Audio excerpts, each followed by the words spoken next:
Chapter 16:10. Watch me. A slim and fit blue-skinned female paladin swung a one-handed hammer high up and smashed it on the turret. Her strength was so strong that the first hammer hit the cannon barrel crooked.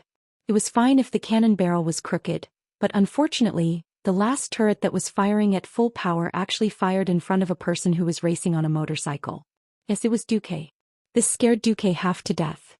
Because he was not a normal cannon shot, the F*King cannon shot in a circle like a left hook, and it even hid behind a bunch of rockets. Even the system elf could not catch it in time. After all, Mark Dooku was a level 2 and the calculation and operation of the system elf was definitely a level lower. Regardless of the process, it was not the first time Duque was F*King tricked by Hoof. It was just that none of the previous times were as troublesome as this one. If Mark Dooku died again, he would not be able to find a replacement, and if there was a small problem with the magical communication, it would not be surprising for the whole team to be wiped out. Hoof. Get down. After dismantling the turret, Duque finally could not help but curse. But Hoof was dismantling the turret as if she was demolishing a house. Just when she was enjoying the process after being shouted at by Duque, Hoof panicked and realized that the turret under her hammer had already been destroyed, and a huge energy flow was accumulating at the base of the turret, which was already a big hole. Oh! With a scream, Imriel kicked the ground with both of her hooves, making a beautiful movement similar to an antelope's legs, and finally flew out before the giant flame beast overloaded. Fire! Bulang shouted with all his might, almost squeezing out the last bit of air in his lungs. In an instant, an overwhelming amount of cannon fire hit the giant flame beast, and the powerful shockwave from the cannon fire alone sent Hoof flying even further away. Ah! Save me! Hoof screamed because she suddenly realized that she had fallen into a fire belt made of asphalt. In a second, the Alliance's new dish, braised hoof in soy sauce, was about to be born. Suddenly, a grappling hook flew over and grabbed the hoof's unreasonably thin waist with incredible precision. A huge horizontal force pulled the hoof back from above the sea of fire. This was the last chance to focus fire. If they didn't destroy the flaming behemoth this time, the flaming behemoth would no longer have the chance to overload and activate gather speed again. In the end, all the Alliance vehicles would be destroyed and the Alliance's hero team would be completely wiped out. Duque didn't care so much about the hooves. He activated all the weapons on the motorcycle and poured a barrage of bullets at the blazing beast. Boom! There was a loud bang. As the first and most distinctive iron behemoth boss that the Titans left in Duque, it finally fell under the siege of the Alliance's vehicles with an earth-shattering explosion.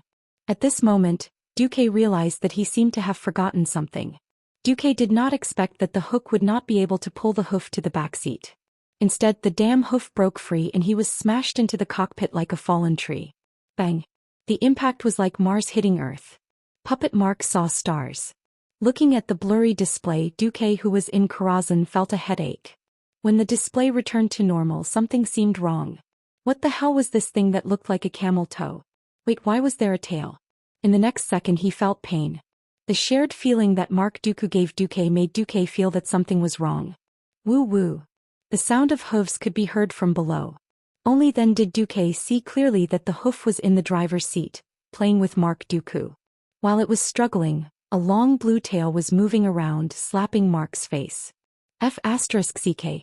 What kind of divine body is this? At this moment, Duque was on the verge of breaking down. The shameless maid and Mount No. 1 were smirking. Not caring so much anymore, Duque made up his mind. He asked Mark to pull the hoof's tail and pull out the guy who would occasionally lose his mind. Woo-woo. What was that just now? I almost couldn't breathe. I thought I was going to suffocate to death. The flustered hoof covered its butt as it expressed its feelings. The veins on Duque's forehead bulged. He could only comfort himself amidst the malicious laughter around him. Mark Dooku isn't me. Not me. As the largest central boss of the first half of the wall area, the giant flame beast stopped moving. All the defenders in the wall area also stopped moving. The first stage of the attack was considered perfect. At this time, everyone crawled out of their vehicles in fear and carefully looked around. None of the vehicles were in good condition. The mammoth tank with its 3 gun barrels twisted like a fried dough twist. The Katyusha with its rocket launcher blown to the top of the city wall. The motorcycle with its 2 tires burst and only the wheel frame was left standing. This scene was as embarrassing as one could imagine. Fortunately, no one in the entire team was seriously injured, let alone dead. Magni, I'll leave the remaining 3 guys in the wall area to you, Duque ordered. The next 3 bosses in the city wall area were a bit more normal. Whether it was the giant boss Ignis the Furnace Keeper Ancestor Dragon Edge Scale, or the mechanical giant XT002 Disassembler, none of them were a match for the Alliance's hero squad. With the strategy in hand, defeating the boss was not a problem. I'll stay. As soon as Durban spoke, Duque knew what he wanted to do. The master craftsman secretly kicked Magni's calf, and Magni immediately understood. Duque, these mechanical creations are all controlled by Yaxaron anyway. Maybe one day, even if the Titans descend again, they will purify the whole of Otter. Then we might as well take advantage of it. Think about it, our Naxramas. That. The dwarf king stuttered and Duque only wanted to laugh. This bunch of dwarves were really addicted to picking up trash. Duque straightened his face and said righteously, whether it's the guardians that the Titans left in Azeroth, or us native creatures who voluntarily protect Azeroth, our position and goal are the same. How can we covet the things of our allies? Well, we must return them to the guardians of Otter. Duque's words made the dwarves shiver and they all lowered their heads, not daring to make a sound. Unexpectedly, after Duque finished lecturing them, he changed the topic. Of course, if we do our best to make the guardians regain their rationality, and kill Yogg-Saron before the Titans descend, we will return Azeroth to a pure land. Then, on account of this achievement, I believe the Titans will not blame us for the Flame Behemoth or XT002 being completely destroyed and taken away for recycling, right? The 3 dwarves went from being disappointed to being pleasantly surprised. Then, after a long while, Durban finally said, I finally know why you are the commander of the Alliance and why I have to listen to you. Chapter 1611. While Duque was attacking Otter, Arthas was not idling around either. The Lich King rarely left his ice throne except for a few matters such as this. How is it? This was a special testing ground located at the top of the Ice Crown Fortress. When the 2 Scourge Army officials heard Arthas's question, they looked troubled. They looked at each other. In the end, the genius scientist in charge of the Scourge Army's development of various plagues, zeros, poisonous gas and ooze, Professor Putricide, who was now an undead, took a step forward in the face of the Lich King's possible wrath. He looked at the petri dish that was as large as a tall building, and its surface was soaked in a green viscous liquid. Dozens of withered white bones were suspended in the liquid, but these bones seemed out of place in the surrounding green viscous liquid. They were not dissolved by the viscous liquid, and because of the aftermath of some power in their bodies, they resisted the adhesion of the viscous liquid. And a translucent blue dragon soul was floating slowly in it, as if it was sleeping. He shook his head. The damned Alliance and the sleeping dragon temple have purified him too thoroughly, and his soul is on the verge of collapse. It is very likely that, even if he is recast as a bone dragon, his combat power will still be weaker than the previous Syndagosa. Is there no other way? I don't need his rationality, I don't need his endurance, I only need his combat power, even if it's for a short period of time, Arthas said in a low voice. Another Scourge Army official, the Blood Queen Lanise, suddenly said, actually, we still have a method that we haven't tried. Even a crazy and ruthless character like Professor Putricide suddenly changed his expression when he heard the first half of this sentence. The soul fire in his eyes flickered non-stop. You mean that thing? Well, the power it contains is too terrifying. We can't control it at all. What thing? Hearing this, Arthas's interest was piqued.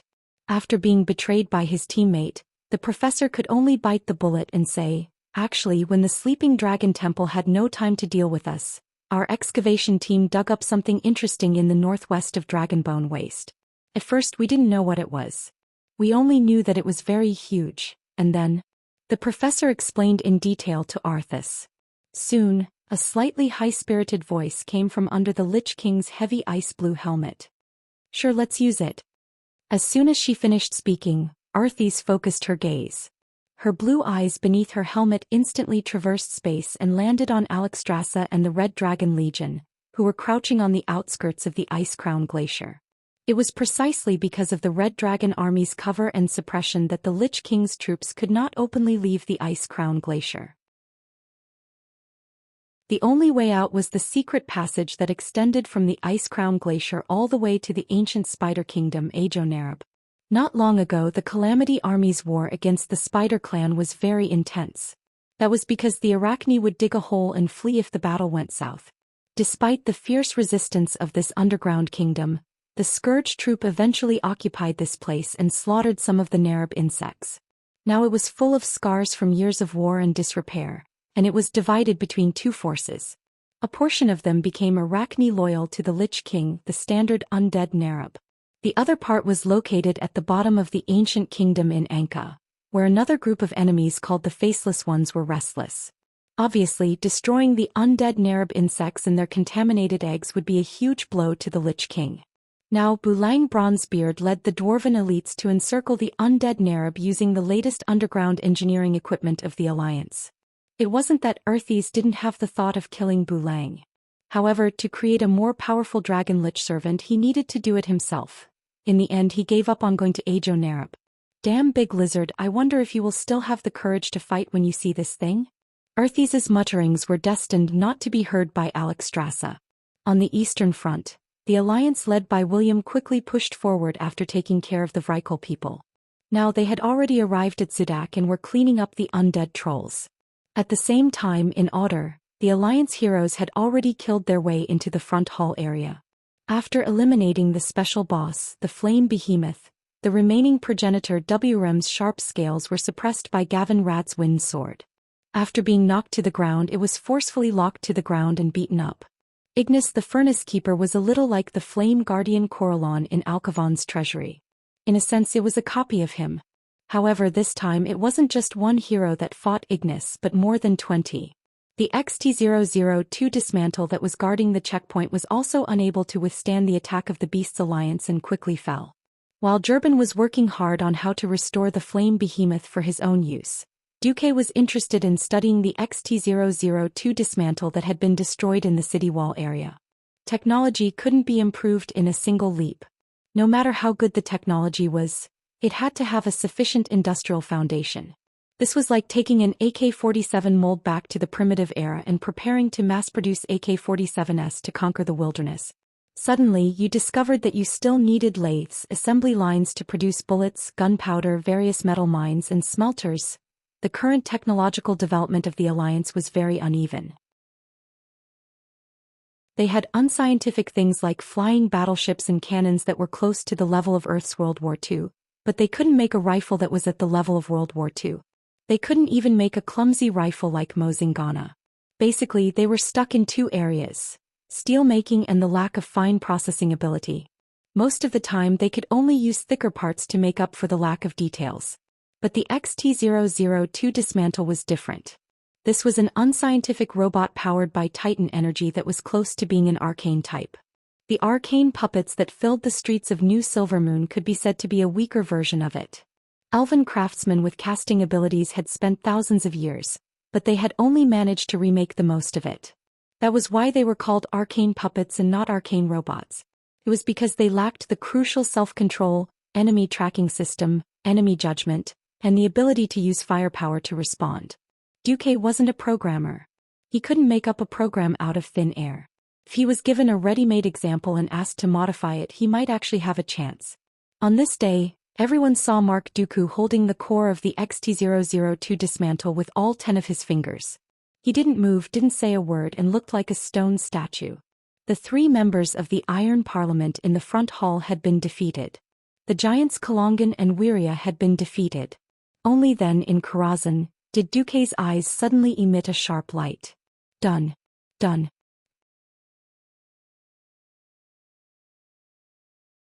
Chapter 16:12.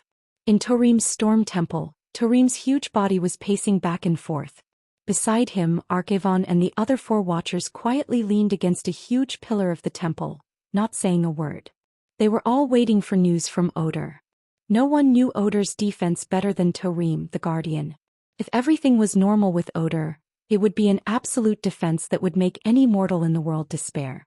Even if Odor's defense was greatly weakened due to Yogg-Saron's erosion, it was not something an ordinary team of powerhouses could handle. Tarim, what's the hurry?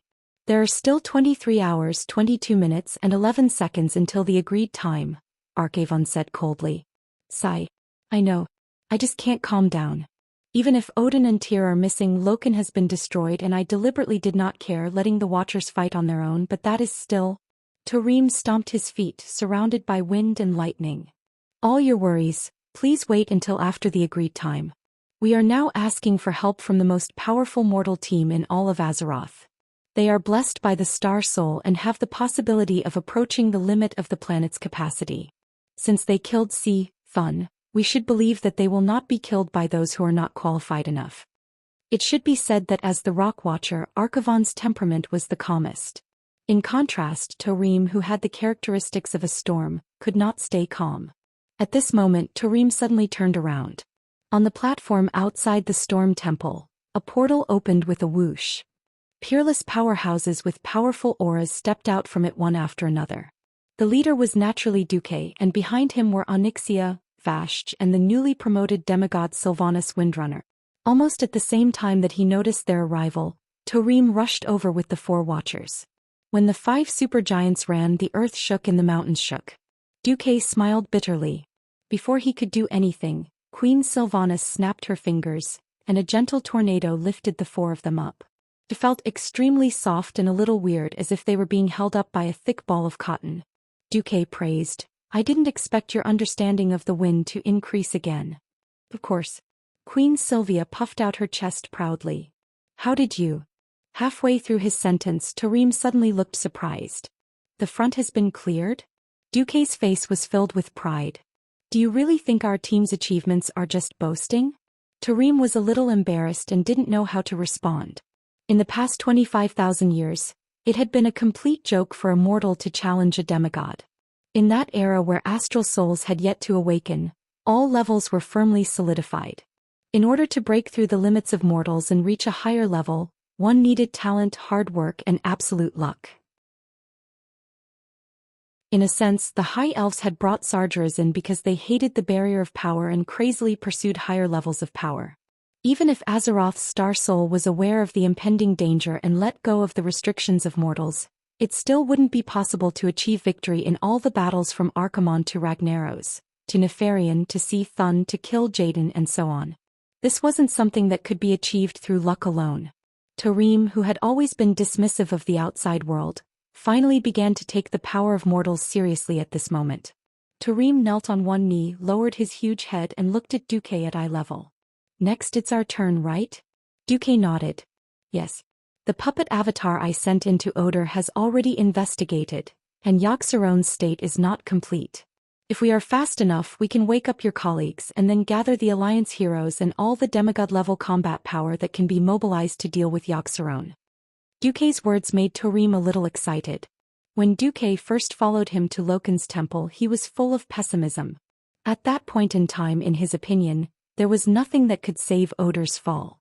For the sake of his dead wife's blood feud, for the sake of his own duty, he was prepared to fight Loken with all his might. Now the situation had been greatly reversed. The addition of Alchavon's 4 guardians had greatly increased the strength of the guardians. If the 4 of them fought alone, none of them would be a match for Tarim. If 2 of them fought together, it would be very difficult for Tarim. If 3 of them fought together, Tarim would definitely lose. If the 4 of them fought together, Tarim would definitely kneel. With them, in addition to the 4 demigods on Duke's side, Tarim was now full of confidence. All right, Duque, we'll all listen to your arrangements. Tarim took the initiative to relinquish command. Although this was an agreement, without the outstanding performance of the Alliance's hero squad, Tarim would probably have some doubts. Duque did not argue. He directly spread out Odor's map and announced, there are only 3 leaders left in the Guardian Temple area. They are Freya, who was originally in charge of the Temple of Life, Hodier, who was in charge of the Temple of Winter, and Mimiron, the Master Craftsman. Of course, to prevent Yogg-Saron's lackey, General Vizax, from rushing over from the higher levels of the Stairway of Madness, we must also make arrangements. Duque first pointed to the entrance of the Stairway of Madness and the Guardian Temple area. Alchavon, I'll leave this to the 4 of you. Until we fight the other guardians and let them regain their sanity, I'll have to trouble you to defend. Alcavan let out a rumbling sound. He patted his rock-solid chest. Leave it to us. Duque then pointed to the right side of the map. Hodier, who controls the power of winter. Onyxia and Vasht, you two are in charge. All right, the two girls said in unison.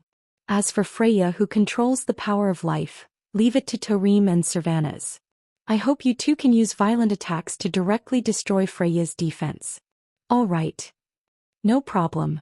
Anyone who controlled the natural life element was famous for being able to wear down their energy consumption. Without a strong enough attack, it would be a never-ending battle of attrition if they broke through her defense in one go. Letting Tarim and Servanas deal with Freya was also a risky strategy. Duque believed that they could do it well.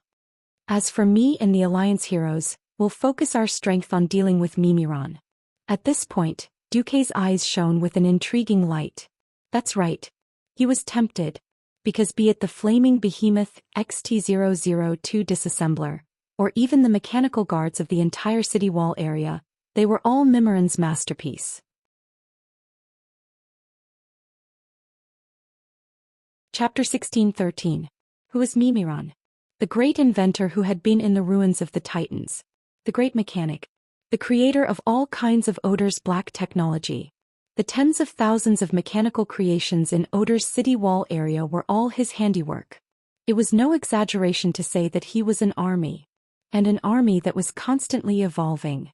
Looking back at the Alliance's current technology, although it was the result of Duque's instilling of black technology, it was the great gnome craftsman Jurban who had been continuously implementing Duque's ideas and principles. In that case, Mimiron was Odor's Jurban. Though he was even above Jurban. After all, Jurban hadn't mastered mass production and automated production technology. This was a comprehensive awareness from individual invention to assembly line production. In the Alliance, Jurban was mostly in charge of cannons and prototypes of new equipment, and Magni was in charge of mass production. The most important thing was that Mimiron wasn't a living thing. He was a Titan creation whose soul had been infused into a gnome-shaped robot. This guy could stay awake 24 hours a day and tinker with inventions day and night. Could a gnome like Jurban do it? He wouldn't be able to hold on after 2 or 3 days of cultivation. If he forced himself to hold on, he might just die. Therefore, Duque came to the conclusion that Mimiron was even more awesome. This time he had come to Odor to kidnap Mimiron no matter what. Tarim couldn't understand the despicable thoughts of a gentleman fake, Duque at all. He even let out a long sigh of relief. The few guardians had known each other for 25,000 years, and it could be said that they knew each other very well. In a situation where they didn't have the home advantage, Tarim wasn't afraid of anyone. Mimiron wasn't the same. Although this mechanical gnome was also a guardian-level high-ranking servant, he didn't have a temple of his own. With the title of Invention, he only had his own workshop. In the endless years he used practice to verify his fantastic ideas that the other guardians couldn't even catch up to. The other guardians might be strong, but their growth and power had already reached the end. But this mechanical gnome seemed to be forever standing at the starting point. In the beginning, Odor didn't have the so-called city wall area. There were so many crazy things in the city wall area, and they were all created by Mimiron over the long years. Even Tarim himself felt threatened by those terrifying steel beasts. Now that Duque had volunteered to deal with Mimiron, who was controlled by Yogg-Saron, Tarim felt very comfortable. After the arrangements were made, a great battle that could affect the entire situation in Azeroth finally began. In the Stairway of Madness area of Odor, a giant humanoid creature with a green background suddenly raised its head. He had an appearance that greatly affected the appearance of the city. Although he was humanoid, he only had 4 limbs and a head. Behind him was a pair of so-called wings, which were 3 pairs of green legs that curved downwards like crab feet. Almost every curve had a green-yellow thorn-like four-cornered awl. He had a round, thick green armored body that looked a bit like the shell of a crab. As for the green arms, they were standard crab pincers, but they were thicker. When the pincers were closed, they could be used as spikes. If one looked closely, they could see that there were 2 curled-up spiked tentacles around his waist. It was extremely ugly. His lower body also gave off a bulky feeling. It was a thick leg with only 3 toes, thicker than an elephant's leg. There was also a short and thick tail that shrunk bit by bit, as if it was pieced together from shells of different sizes. He was General Xiax, one of the most powerful faceless created by the ancient gods. He guarded Yaxaron's prison to ensure that no one could disturb Yaxaron's recovery. He could ignore the small mortals in the city wall area and the front hall. At this time, the foreign enemies led by Tarim were invading on a large scale, which obviously triggered his nerves. Mortals were destined to be unable to see this scene with the naked eye. At this moment, a huge hole was suddenly torn open in Odor's spatial barrier. Even at the moment the hole was torn open, General Xiax had already activated countermeasures in an attempt to forcibly close the hole. Unfortunately, it was destined to be ineffective. At the same time that Titan gave the 6 high-ranking Guardians a mission, he also gave them absolute permission to enter. In the next second, the entire spatial crack began to expand rapidly. A thunderous force swayed in the void, and the entire outer space of the Temple Guardian area echoed with Tarim's thunderous voice. Yaxaron, I Tarim have returned. 4 Titans' mission to suppress you, the evil god that corrupts the planet. Despicable invaders. General Xiax raised his face that resembled a squirrel lizard and roared. Don't you understand even now?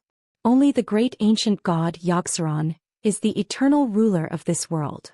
With that, the shadow of General Xiax, which was at least 100 times larger, appeared directly above the Temple Guardian area. He swung his giant illusory pincer that was more than 300 meters long and smashed it hard at Tarim, who was leading the way. Tarim, who was originally 10 stories tall, instantly turned himself into a purple thunderbolt. With lightning speed, he made 2 consecutive 90-degree turns, dodged the first strike of the giant pincer, and slammed into the body of the green monster in midair. General Xiax's projection opened his pair of giant pincers crazily, revealing the sharp and hard sawteeth on the pincer's mouth. He retracted the pincer that blasted out, and the pincer on the side of his body bit out like a dragon's mouth, attempting to pincer the smaller Tarim from the front and back. Duque thought that Tarim would dodge. Who knew that he would not move, not evade, and let the 2 giant pincers clamp down on his body. Even the full-force bombardment of the fortress main cannon might not be able to break the Guardian's defense. Under such an attack, the Guardian's body was like a thin layer of paper, instantly falling apart. Feeling Tarim's rapidly declining momentum, Duque almost thought that Tarim was bragging for a moment. But in the next blink of an eye, Tarim's body underwent a drastic change. The lightning that flowed out of his exploded body was like silver blood, spraying towards the shadow of General Xiax. The blood was like a giant hammer, smashing into the waist of the green monster's shadow, pushing it back. Before anyone else could react, the flowing light that Tarim emitted had already enveloped all the invaders. After another second, Duque and the others suddenly found themselves in the Guardian Temple area that was magnificently decorated and had a huge and towering porch. This is Queen, she let out a sleepy voice. Chapter 16:14. Should I say, as expected of the Yogg-Saron, that even the Titans couldn't completely destroy back then? Tarim smiled bitterly, and a knowing smile appeared on his face. I was tricked a little. Fortunately, I still sent you in. The 10-story tall Tarim had a huge body, so any change on his face, any change in expression, could be seen clearly by Duque and the others. Now, Tarim's body exuded an indescribable dark light. The color on the surface of Tarim's skin darkened, as if the radiance of life and soul had faded. He raised his right palm, flipped it up and down, and looked at it carefully. Unsure if it was an illusion, Duque suddenly felt that the water in the river of time was flowing through the fingers that had become a little withered. Tarim was like a huge statue that had been weathered and eroded in the desert for thousands of years. He was decaying at a speed visible to the naked eye, but he seemed to be unaware of it as he laughed wildly. Ha! What a shame. A dignified guardian can't perform the duties of a guardian. Tarim knelt on one knee, not out of etiquette or respect but simply out of weakness. Tarim lowered his head. Duke Marcus, can I trust you? Duque looked serious and took a firm step forward. The relationship between the Guardians of Azeroth has long gone beyond trust. This is the mission that history has given us. Tarim was slightly stunned and then immediately smiled. Yes, this is our mission. After saying that, his huge finger pointed in the direction of Duque. This is. Duque and Queen Sylvanas were shocked at the same time. If, as history had developed, Tarim had been caught and brainwashed. Even if the Allied army used the Old Fist to educate him on Azeroth doctrine, it would at most give the players a 10% increase in attack power. That would be all. But now. A complete set of Wind Titan runic magic circle. It was not a gift, it was purely a loan. In the Sea of Consciousness, Tarim indicated that he would temporarily lend it to Duque and Queen Sylvanas for 3 days. As long as enough wind elements were injected, they could activate the corresponding Titan's wind and thunder magic. This was the original wind magic that was perfectly compatible with the world of Azeroth. Without the user, even if Tarim was killed, these complex runic magic circles would dissipate on the spot along with the death of the Guardian. If one had to put a price on these runes, it would be priceless. Although it was for 3 days, as long as one had the ability to remember the rune arrangement and the pattern of changes within, even if Tarim took it back after 3 days, it would still be able to greatly improve Duque's control over the wind element. Of course, for a shameless person with a system elf, this was a 100% success in stealing. On the surface, Duque was a true saint. Then I'll borrow it. In his heart, Duque didn't feel guilty at all. After all, in his opinion, this was the reward Tarim had entrusted him to save Oder. As for whether or not the Titans would come knocking on his door to ask for it back, the Titans would already have their physical bodies turned to dust. At that time, the Titans who only had their souls left would even complain about the slow transfer of power, so why would they ask Duque for it back? Beside him, Sylvanas closed her eyes and immersed herself in this wonderful experience. It didn't take long, about half a minute. When she opened her eyes again, there was a faint flash of lightning in the depths of her eyes. Queen Sylvanas said to Duque in an extremely calm tone, "Duque, I want to challenge Freya alone." Duque shrugged. "Actually, I think you can remove the word want. You've already decided." Queen Sylvanas rolled her eyes. "Please, I'm asking for your opinion at least. If you're adamant about it, I'll give up." Duque looked at the person beside him and put his hands on her extremely flexible shoulders. "From the first day I met you, I knew that you were destined to break through the storm and soar into the sky, not a canary willing to exchange singing and beautiful feathers for human protection in a cage. So when it comes to challenging yourself, as long as you remember me, your sisters and your compatriots, and do what you can." Sylvanas' mouth wriggled for a moment, and finally all the words she wanted to say turned into one sentence: "I will." Then she once again gave Duque a charming and determined back view that gradually faded into the distance. She was clearly not a stalwart person, but she had the courage to bear the future of millions of her fellow elves. There were only a few people in the world who had this heroic spirit. Duque suddenly smiled bitterly. "I can clearly rely on my looks to make a living, but I have to rely on my strength." In the Guardian's Shrine area, nearly a quarter of the way to the north was a huge courtyard, which was shaded by trees. There were 2 large lakes, one in the south and one in the north, and connecting the 2 lakes was a beautiful river. That was the greenhouse of life where the goddess of life, Freya, was. This greenhouse was so huge, with huge trees that seemed to reach the sky and flowers that were exaggerated to the size of a house. Freya, who was a full 10 stories tall, did not seem out of place in the slightest.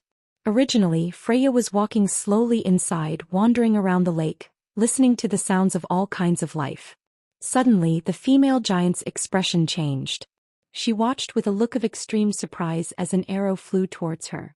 This arrow pierced through like a meteor from outer space, easily penetrating the layers of green light that permeated the atmosphere of the greenhouse, and went straight for her. Could it be Tarim? The surprised Silver Lady quickly turned into a scream. There was no way for her huge body to dodge. No, her shoulder seemed to be sucked in, and the sharp arrow that contained the supreme law of lightning almost pierced through her chest. However, at the last moment she used her own law of life to counteract the gravitational force, which allowed her to squat down suddenly, and barely avoid the dangerous arrow that hit her vitals. Even so, from the big charred hole on her left collarbone, one could still see what was behind. Her body had been completely pierced through. The greenhouse of life, which was filled with birdsong and fragrant flowers, suddenly fell silent with Freya's scream. Only a faint circle of lightning clouds was left in front of them, and the clouds gave the air a burning smell. In the next moment the green fog was blown away by a gust of wind. Only a small and well-proportioned female figure was left standing on the green hillside at the southern gate. Her figure was obviously so small, but in Freya's eyes she seemed to be taller than all the guardians. Purely because of that blow. Freya's expression became a little abnormal, and the lightning at the wound was still stimulating Freya's nerves. Perhaps for a brave warrior this was nothing. But Freya stared at the female figure with a bitter and hateful gaze as if her parents had died. No, it was as if her ancestors' graves had been dug out. "Who are you?" The high-pitched voice was full of sorrow.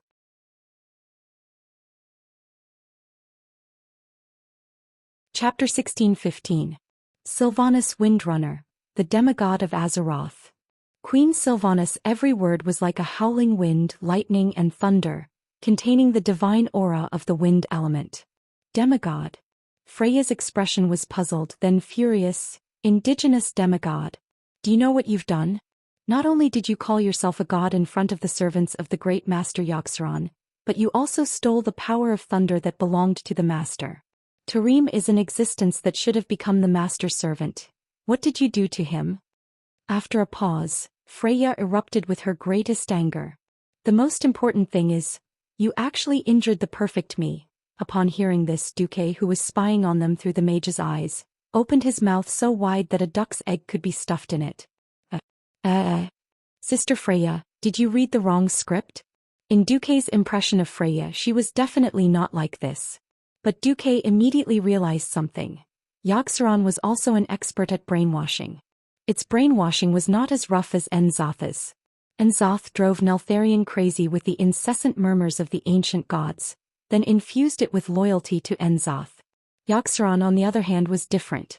It was more like injecting more irrelevant information, and then slowly replacing the key content in the victim's subconscious, such as changing the Guardian's allegiance from the Titan to Xian. If there was no mistake in the calculation, Xian in this life should have injected some annoying thinking into Freya. Shameless. Accompanied by Freya's roar, the wound pierced by Sylvanas' arrow suddenly healed perfectly at a speed visible to the naked eye. Not even the slightest scar was left. At the same time the greenhouse of life changed. The three towering trees began to move, transforming from giant trees into humanoid creatures. When they lifted their feet, they lifted their thick long legs full of roots. When they waved their hands, they lifted their thick arms that could be used as the main beam of the main hall. They were none other than the three ancient trees Duque had mentioned in the report: Bright Leaf, Iron Branch and Elderstone Bark Ancient Tree.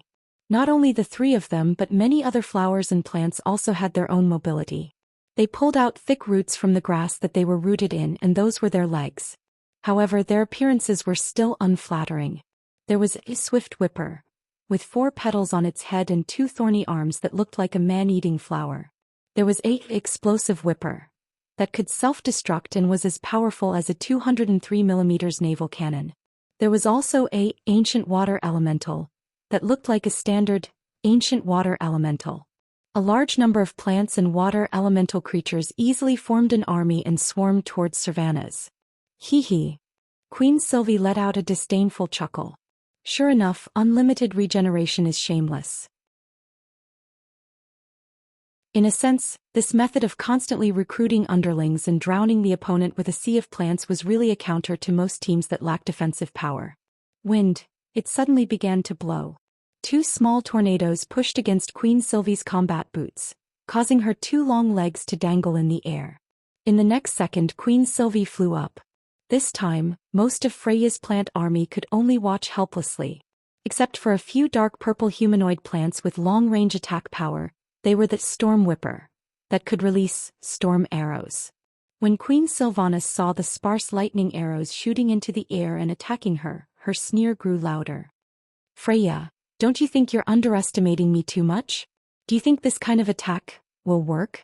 After saying that, Queen Sylvie snapped her fingers, and the lightning arrows flying towards her stopped in midair as if they had been hit by a spell that stopped time. They turned around on the spot and shot towards the huge elder tree Bright Leaf. Boom boom boom. The elder tree's bright green branches and leaves were blasted into charcoal in large swathes. The lightning strike even ignited a fire that quickly spread on the crown of elder tree leaf. Ah! Bright Leaf screamed. Fear of fire was a common problem for plants. Queen Sylvie was amused to see the elder tree leaf, who was 5 or 6 stories tall, rush to the river, kneel down and stick its burning crown and back into the river. Then a certain misguided queen shot a fire arrow at elder tree leaf's upturned butt.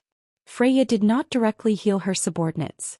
It would be a waste of divine power to save a flammable elder tree leaf when it was on fire. She chose to attack Sylvanas directly. She raised her right arm high and shouted, "Life needs sunlight." In the void above the greenhouse of life, something like a portal suddenly opened.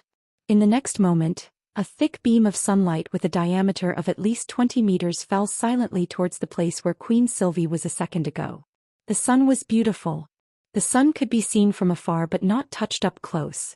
Sunlight maintained a certain temperature and intensity could promote the growth of all things. However, sunlight that was too intense would evaporate all water and even burn everything it came into contact with. In the blink of an eye, a terrible black cylinder appeared where Queen Sylvie was a second ago. That was the result of the excessively blazing sunlight burning everything inside. If Queen Sylvie had not dodged at the last moment with her high speed, she might have been a charred corpse. Beads of sweat rolled down Queen Sylvie's forehead. She began to comfort herself. This move is a bit disgusting. Fortunately, the element I control is wind.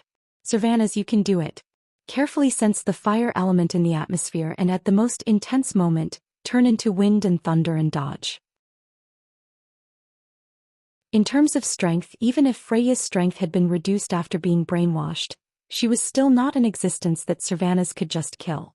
Fighting the strong as the weak could indeed sharpen her abilities. A true strong person not only knew themselves but also their enemy.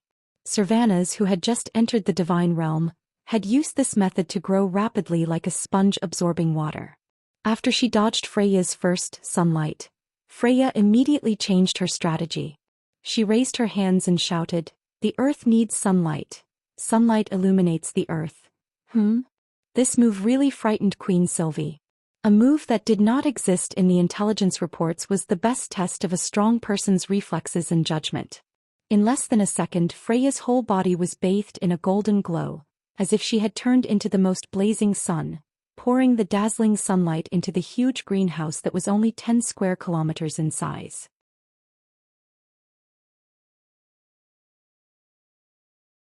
Chapter 16:16. What? Duque, who was secretly watching the battle, was a little confused on the spot.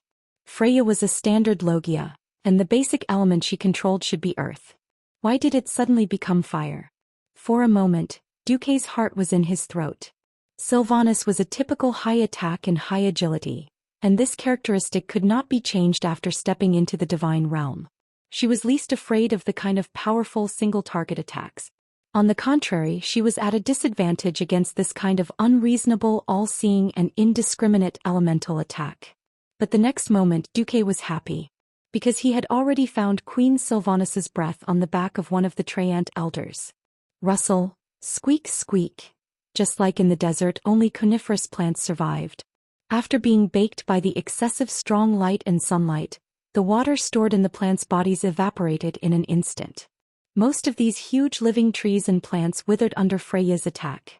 Only the 3 Treant elders, who had the largest physiques and were also the strongest, survived. The clever Queen Sylvanas took advantage of this. She directly concealed most of her breath and hid on the back of Elderstone's skin. When the Treant realized something was wrong, Queen Sylvanas had already kicked off with her long legs and took off again. "Don't think this is the end," Freya roared. This time, the female giant knelt on one knee and pressed her palms on the ground. The water of the only 2 lakes in the greenhouse of life suddenly rose 100 meters and turned into 2 huge fountains, sprinkling dew-like water droplets on every inch of the scorched ground in the greenhouse. The lush, tender green gas seemed to spread endlessly in the greenhouse. Pitter-patter. It was a magnificent scene of the seemingly dead, scorched land once again being occupied by life. The ground was cracking and thick shoots drilled out of the cracks, from the most ordinary grass to a huge flower as tall as a person, and then to new trees that required 5 people to barely hug. Within the field of vision, all the plants were growing at a speed visible to the naked eye. Crack crack. The layer of scorched black on the surface was like a camouflage shell. The charred branches of each plant burst open and new buds grew thicker and stronger. The thorn guard from before started to bare its fangs and brandish its claws again. In the short span of a dozen breaths, the army of plants that had been scorched by the terrifying sunlight reappeared. Sylvanas frowned slightly, his beautiful and long golden eyebrows clearly trembling. Then she smiled. She stood in the air and drew her longbow elegantly. A clear and lofty female voice resounded throughout the battlefield. "The army on the other side, you have been surrounded by me, Sylvanas Windrunner. If you don't want to die, put down your weapons and surrender." Freya was dumbfounded by this extremely contradictory sentence. The last word that came out of the giant's mouth was, arrogant. Arrogant? Perhaps. However, if one did not even dare to think about it, then there would be no progress in this world. In any conflict, both sides would announce their ranks and that would determine the victor. At this moment, Freya was trying to spawn a huge forest and completely occupy all the space in the greenhouse of life. In the fierce wind, Solidar Wrath of the Stars had already been drawn, and countless starlight turned into short and narrow arrows of light, pouring out of the gorgeous longbow. The starlight mixed with the lightning of thunder, and the arrows shot out were like thousands of lightning snakes, connecting the body of the divine longbow with each victim. The huge petals were shot by the lightning arrows, bursting into countless withered leaves surrounded by lightning. The fierce thorns were easily torn into hundreds of thousands of pieces by the raging waves of lightning, and scattered with the wind like broken cotton. The focus of the attack was naturally on the 3 Treant elders. The first to be knocked down was Brightleaf, and the arrows brought with them a strong wind blew off all the leaves on its body, whether it was the burnt black leaves or the fresh green leaves. What was even more terrifying was the power of lightning that continuously zigzagged over the entire tree. The ultra-high-pressure lightning directly destroyed every vein in the trunk and caused a fire. With all the water in the greenhouse being used by Freya to irrigate the land, there was no water to put out the fire this time. Moreover, ordinary fire could not extinguish such a lightning fire. Since ancient times, there had been many forest fires caused by lightning striking down trees in the sky and causing fires. Sylvanas's lightning had a similar principle. Even though Fafnir used sand as a fire-extinguishing prop and rolled up waves of sand to cover Elder Brightleaf's body, it still could not stop new flames from bursting out from the thick trunk. Elder Brightleaf could be said to have been burned alive. "No," Freya screamed loudly. With the first came the second. As Sylvanas flew in midair, he shot the ancient iron branch tree elder's 72 lightning arrows, stirring up the elemental veins within its bark, directly igniting it into a large human-shaped torch. No, no, no. Freya kept slapping the ground, urging the trees to grow even faster to fill up all the space in the huge greenhouse that was nearly 200 meters high, cutting and compressing the space for Queen Sylvanas to move around. However, all her strength and urging came to an abrupt end when the trees grew to take up half the space in the greenhouse. Why? The female giant guardian's face was clearly blank. She turned her head in shock and looked at the last elderstone bark that had accompanied her for countless years. She was extremely sad to find that the elder tree had actually fallen.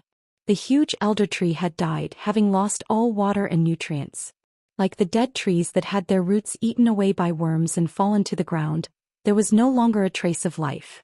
It had not fallen by Sylvanas's hands, but by Freya's urging of the earth and the entire space. In the air, the proud voice of Queen Sylvanas came again, supported by the wind. "Freya, you have lost." "No. I have not lost. I am the guardian of the Church of Life. How can I lose to simple violence? The earth bears all things, the earth gives birth to all things. I cannot lose to a mere demigod of wind and thunder like you." Queen Sylvanas shook her head. "If you were standing on real earth or if you were in your Church of Life, I would definitely be no match for you. Unfortunately, you can only control the power of the earth of a mere greenhouse of life at the moment. Then your defeat is inevitable." As her voice fell, Sylvanas drew his bow and nocked an arrow. Behind him, the mysterious Titan runes suddenly appeared, forming a magic circle that expanded from the inside to the outside. The elements of the wind elemental realm were constantly crossing the void and pouring into the artifact longbow in Sylvanas's hand. The power of stars, wind, and thunder mixed and blended on this gorgeous longbow, finally forming a long purple-blue arrow. It was more like a spear than an arrow. With a length of more than 2 meters, it was beyond the scope of an arrow. "Freya, You should wake up.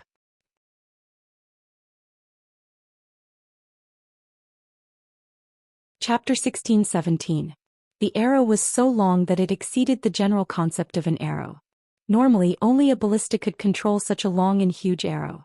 Servanas had a good idea. She skillfully performed the golden rooster standing on one leg, stretching out her slender legs to hold the arm guard of Solidar's Wrath of the Stars. Due to the maximum strength, the streamlined muscles on her arms bulged slightly and she pulled the bowstring. Ha! It was just a low shout, but it sounded like a spring thunder. Thousands of lightning shadows were triggered, and the next moment, the entire greenhouse of life was filled with the buzzing sound of thunder and lightning. Freya was stunned for a moment, and found that she seemed to have been struck by thousands of lightning bolts. This was an illusion brought about by the trance. Her senses had been completely blinded, and she did not notice that an illusory lightning pattern extended from the front of Servanas' bow to her forehead. Two very strange sounds. It was Freya's scream of being hit by the arrow, followed by the sound of the wind and thunder arrow breaking through the wind. Even Servanas herself did not know if the arrow just now exceeded the speed of sound. She only knew that she had hit the target. She had shot her target perfectly. The sharp arrowhead pierced the Titan Guardian's brow, and most of the thunder arrow was deeply embedded in the forehead. From the beginning to the end, Servanas had never thought of killing Freya completely. He had to deal enough damage to wake the other party up, but at the same time he couldn't be too heavy-handed and kill the other party directly. This was a skill, especially in a situation where Servanas didn't have any kind of blunt weapon to attack. Now it seemed that the effect was good. The thunder arrow acted as a lightning rod. Queen Sylvana's fingers were connected to the void, and she focused more on transferring the power of thunder from the wind elemental realm into Freya's brow. Why? What the hell am I doing? No, you're a prisoner. Get out of my head. No. Master, I didn't mean to blaspheme your name. What? Not only did Freya cover her head in pain, but she also tried to pluck Queen Sylvana's tiny thunder arrow from her forehead. How could this be? Queen Sylvanas was also angry.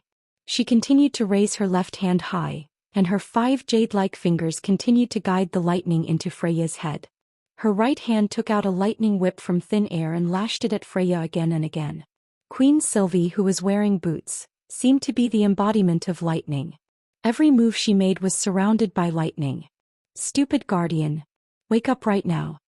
This scene was very strange. A tiny elf had whipped a 10-story tall female giant, causing her to roll on the ground, crushing the trees and charred wood that had stopped growing around her into smithereens. If Duque had the time to see this scene, he might be worried that Queen Sylvanas had awakened some strange attribute. Unfortunately, Duque was not free. In fact, after Queen Xianxia and Vashj left, he became busy. Very simply, General Vezix was coming from the stairway of madness. As one of the best among the faceless, as the most loyal henchman of the ancient god Yaxran, Vezix was clearly aware of the consequences of letting Duque and his group attack those unreliable guardians. He chose to take the initiative. In Duque's original plan, Archivon's 4 guardians would join forces to hold off Vezix. If possible, it would be a stalemate. They would drag Vezix until Duque defeated the remaining 3 guardians, and then gather all the strong to kill Yaxran. There were 2 keys to this plan. First, General Vezix could not die. If he died early, just as Loken's death would attract the observer Orgaren, his death would definitely stimulate Yaxran's early recovery. Being backstabbed by an ancient god before he could deal with the 3 guardians would really be the end of the game amidst the laughter and chatter. The second key was that Vezix could not interfere with their work of waking up the 3 guardians. What annoyed Duque was that something went wrong on the second point. Less than a minute after the 3 women left, General Vezix gave Duque a big fright. This huge humanoid monster draped in a crab shell did not come from the entrance of the Stairway of Madness to the Guardian's temple area. Instead, it came with heavenly evil. Without any warning, the roof of the temple above Flame Watcher Corellon suddenly shattered. The general fell at a terrifying speed far beyond a free fall. The speed of an ICBM was not something a giant like Corellon could react to. Duque made a counterattack. It was the Titan lightning magic he had just gotten from Tarim. This was the fastest magic Duque could release. However, as soon as the magic was released, Duque felt something was wrong. The elements around the general seemed to be forcibly pushed away. Even with Duque's demigod lightning magic, he felt sluggish, like a sharp knife stabbing into a paste. Duque's lightning still hit General Vezix, but the other party took it head-on. The general swung a house-sized hammer-like pincer and smashed it on Corallin's head before he could raise his arms to form a defense. Ah! The Flame Watcher let out a furious howl. If he was a pure fire elemental creature, he could have laughed 3 times like Ragnaros and said, "Hit me all you want. I lose if I cry out in pain." Unfortunately, Corallon was a guardian giant, a special existence between a creature and an elemental creature. So even if Corallon tilted his head at the last moment, his entire right shoulder was still caved in. He was severely injured on the spot and could not get up. Facing the siege of the other 3 Titan Guardians, General Wyzax suddenly waved his huge arm, and a 100-meter-tall shadow elemental tide appeared behind him. With an extremely gorgeous cleave, he forcibly broke through the siege of the 3 Guardians and let out a burst of wild laughter. Haha! This is the territory of Master Xianxia. Invaders! Suffer! Despair! Kneel before the great power of the Master. Vezix must have been injected with some kind of expired drug. Although he was behaving abnormally, no one knew how long his madness would last. Duke's face twitched as he clearly felt the dark energy that was centered around the general rejecting the entry of the 4 main elements. Of course, he knew that the general had a despair aura that could forcefully reduce the attack speed of all enemies in the field, as well as reduce mana regeneration throughout the entire process. But it was definitely not this powerful. This thing could almost be called a despair territory.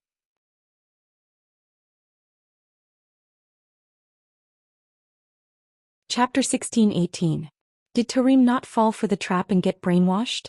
Was it Loken's earlier failure that stimulated Xianxia? Or was it something else? Duque had no way of knowing. The only thing he was sure of was that General Wyzax was roaring like he was on steroids. Half of the 4 guardians of the treasure vault were on their knees at the start. Although Corallon was trying hard to communicate with the fire elemental world and use the power of the fire elemental to repair his body, it would obviously take time. If Duque left to deal with Mimiron during this period, the 4 guardians might all be on their knees in less than 10 minutes. There must be something wrong with the surrounding environment or something. Otherwise, there was no reason for such an abnormal difference in strength. Duque did not make another move. It was Blind Princess's 8 hits that he forced himself to make a move despite knowing that something was wrong. It had been a long time since Duque had faced such a formidable enemy. System Elf. Duque called his old partner in the Sea of Consciousness. "Yo, dear host, I find that you always think of me when you're in trouble. I'm so sad." Duque's face darkened. Seeing that Duque was in a bad mood, the system elf stopped joking. "Okay, I'll stop teasing you. Substitute the data model and begin to analyze the environmental data." Perhaps this was the so-called fierce operation. It only took a second for the system elf to give the answer. After incomplete analysis by the system, the surrounding space shows unstable half-space characteristics. No spatial interfaces of the 4 elemental realms have been detected within a radius of 200 meters. A large amount of biological tissue suspected to be the ancient god Xianxia has been detected in the surrounding subspace crevices. It is the existence of these biological tissues that repel the entry of the 4 major elements. Wait. This was a little unpleasant. Duque's face was turning green. He suddenly thought of a possibility. Could they have been eaten by Xianxia? Xianxia was known as the Demon of 1,000 Throats or the Beast of 1,000 Throats. Legend had it that it had 1,000 mouths. Since it had 1,000 mouths, it had 1,000 esophagus. Regardless of whether it had 1,000 stomachs, staying in Xianxia's body was definitely not a good thing. And speaking of Xianxia's territory, one had to be reminded of the great brainwashing method. This wasn't a move that could be dodged just by leaving the group and saving his IQ. Xianxia could create different dreams and make its victims indulge in them. In the end, their worldview would be completely distorted and they would be reduced to being its dog. Duque did not know how much consciousness Xianxia had left here. If there was a lot of consciousness, even he might be in danger. This time, Duque's real body was participating in the battle. At this moment, the 3 blockheads once again charged forward bravely. The Rock Guardian Alcafen unleashed a powerful attack. His fist instantly doubled in size and he probably gathered all of the earth elemental energy in this space into his hand. Then he fiercely smashed downwards.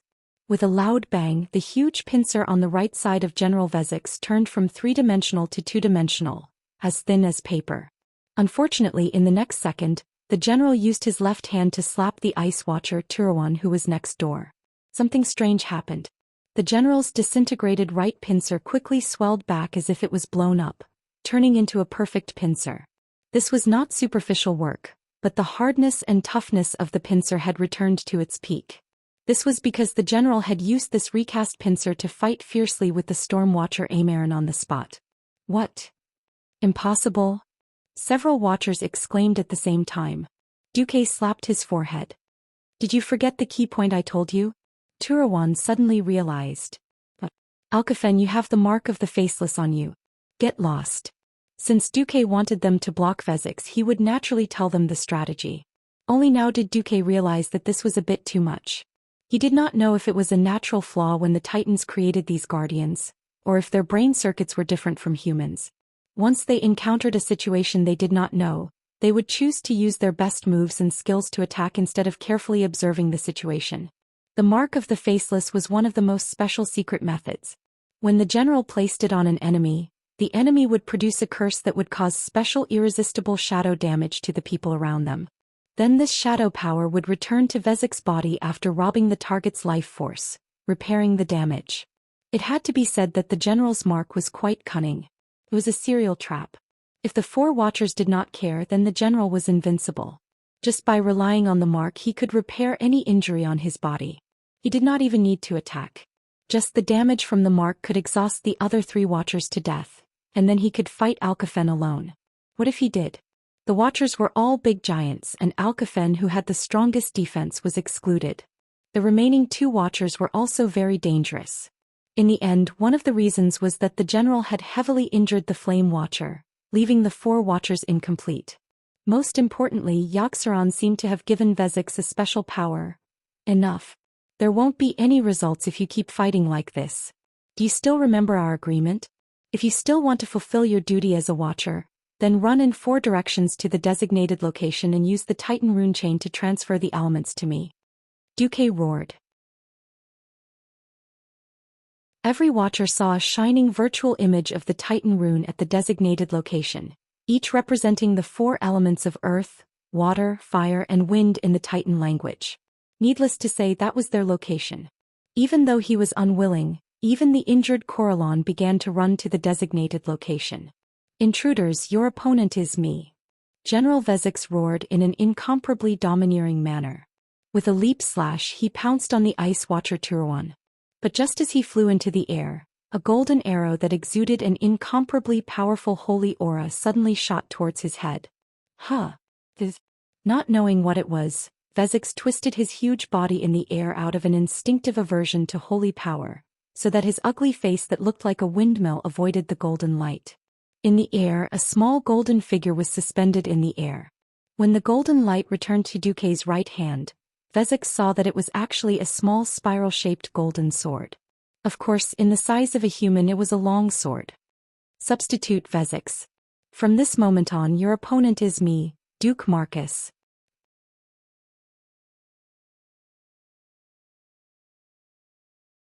Chapter 16-19. Plans could not keep up with changes. This was Duque's biggest feeling. Since the 4 wardens couldn't handle General Vezix, Duque could only roll up his sleeves and do it himself. The original version of Despair Aura reduced attack speed and blocked most mana regeneration methods. Now the strengthened Despair Domain was even more powerful. It directly sealed the 4 elemental realms and Azeroth in this area.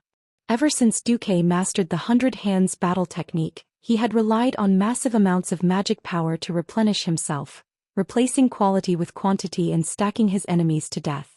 Of course, it was great to be able to fight against thousands of enemies with an unlimited supply of mana. By cutting off the elements realm, General Vizax had forced Duque to a dead end. At this moment, Duque finally realized that he had a serious flaw. His upper limit of mana was still not high enough. Normally he had the 4 major elemental realms and the weave to replenish his mana, so of course he didn't feel anything. Now that the other party had even temporarily cut off Duque's connection to the weave, Duque had almost suffered a setback. Fortunately, Duque had a plan B. When the four watchers ran in four different directions, the general could only watch helplessly. As a super powerhouse who could attack from both close and long range, the general did not lack long-range attacks. Unfortunately, his real killer move still relied on the shadow energy when Tide of Darkness was activated to increase his close-range attack power. In this state, because of the overload of shadow energy in his body, his movement speed was greatly reduced. He wanted to stop the four watchers, but Duque made his move. Ola ola ola ola. At this moment, Duque seemed to have been possessed by a certain Jiro. As he swung his fists continuously, every punch brought with it a loud sound like a sonic boom. They were fists formed by arcane impact. However, it was definitely not a normal punch because every time the arcane energy struck the giant ugly face of the general, the next arcane energy would follow the trajectory of the previous punch. Not only was this the superposition of arcana technique energy, but it was also the best use of arcana technique energy. Magic released by ordinary powerhouses would dissipate on the spot after hitting the enemy. Duque wasn't. Almost every drop of arcane energy contained Duque's will, or the control of the system elf. After the attack on General Vizax, the energy did not dissipate immediately or disintegrate by the despair realm. When the next attack came, these energy clusters would be attracted to each other like magnets, and once again they would be attached to the new attack and hit the general twice, thrice, or even countless times. Although it looked like he was attacking mindlessly, in fact it was more like he was driving a pile, repeatedly bombarding the same point. Without a choice, the general, who was already a bit dizzy from Duque's continuous attacks, raised its massive pincers, entering a defensive stance for the first time. Do you think this is the end? In a flash, Duque appeared behind the general. He crossed his arms and looked solemn. When he slashed out with both hands, two sharp white lights shot out from his hand blades. It was an attack aimed at the weak spot between the general's two crab pincers and elbows. Duque didn't have Alcafon's ability to gather the power of the earth and then strike down with an unstoppable destructive force. Duque's magic, on the other hand, was more targeted. When Duque poured out the magic in his body's eye circuit, the damage caused was even more astonishing. Two sharp 5-meter-long icicles appeared out of thin air and fiercely pierced the crab pincers from the elbow joint. Ah! General Vizax screamed.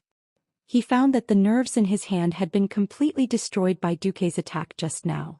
No longer caring about anything else, the general's body suddenly bloomed with a blazing flame, splashing toward the audience. Burning flame. Normally, this terrifying flame would engulf the audience and indiscriminately attack everyone except the general. The funny thing was that the general was probably anxious. Or perhaps, this arrogant faceless simply didn't care about what kind of existence this little demigod was? In this world, there are probably only 3 or 4 guys who dare to set fire in front of me. Unfortunately, you're not one of them. Duque couldn't stop laughing. The fire of the Balrog Ragnaros was close to the origin of the fire elemental world. Duque couldn't handle it.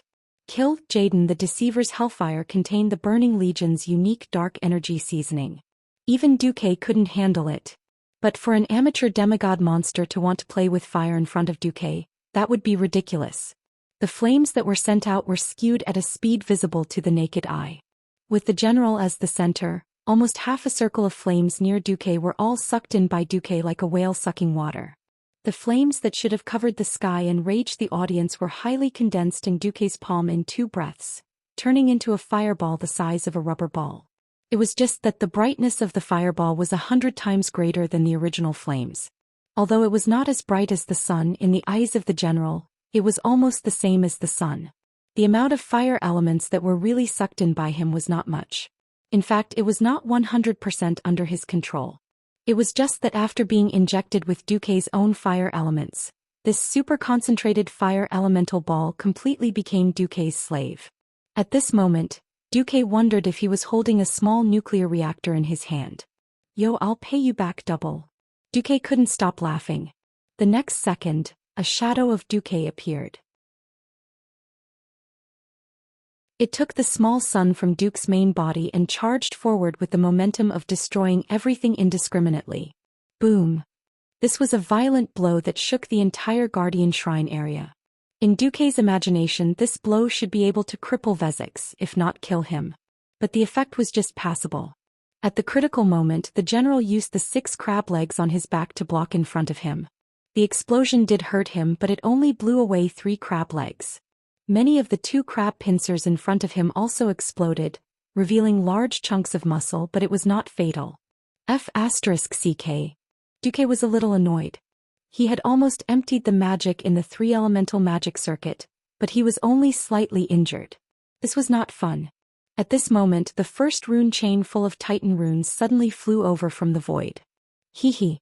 Someone sent me a pillow when I was feeling sleepy. Duque was amused. The first to arrive was the storm watcher Amaron. Half of his huge body was out of the general's domain. When he could reconnect with the wind elemental world, he immediately shot the rune chain at Duque. This thing was like a gas pipeline. With it, even if the general opened his domain, he could not stop the wind elements from flowing into Duque. Hee. If wireless transmission doesn't work, I'll use a direct connection.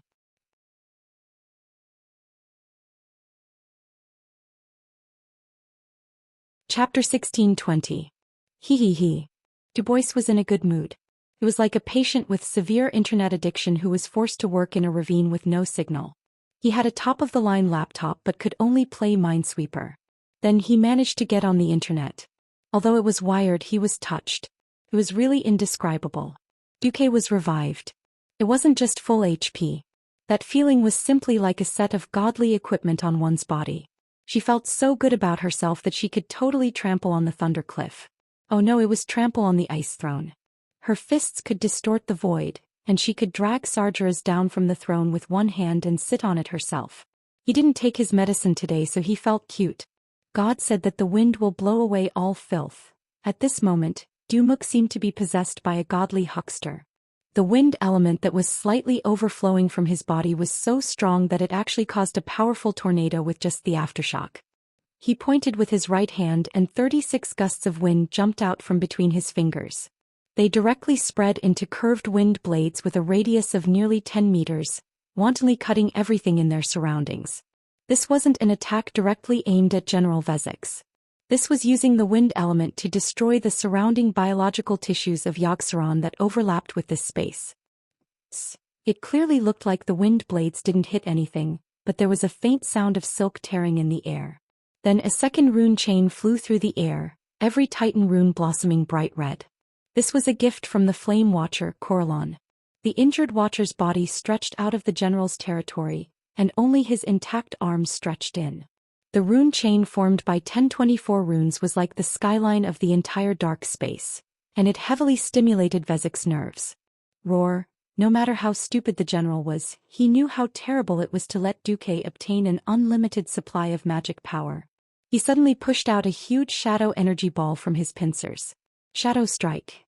Duque was stunned when he saw this thing, and then he laughed. Not to mention the power of this thing, just looking at its swaying slow attack speed, Duque almost burst out laughing. Moreover, as a veteran player who had experienced the Battle of Alder, as long as he did not take the first hit, this thing was a treasure. Other people were afraid of being hit by shadow-type attacks, but Duque was also afraid. But a low-level mystery was destined to be eaten by a higher-level mystery. Duque did something that no one present could believe.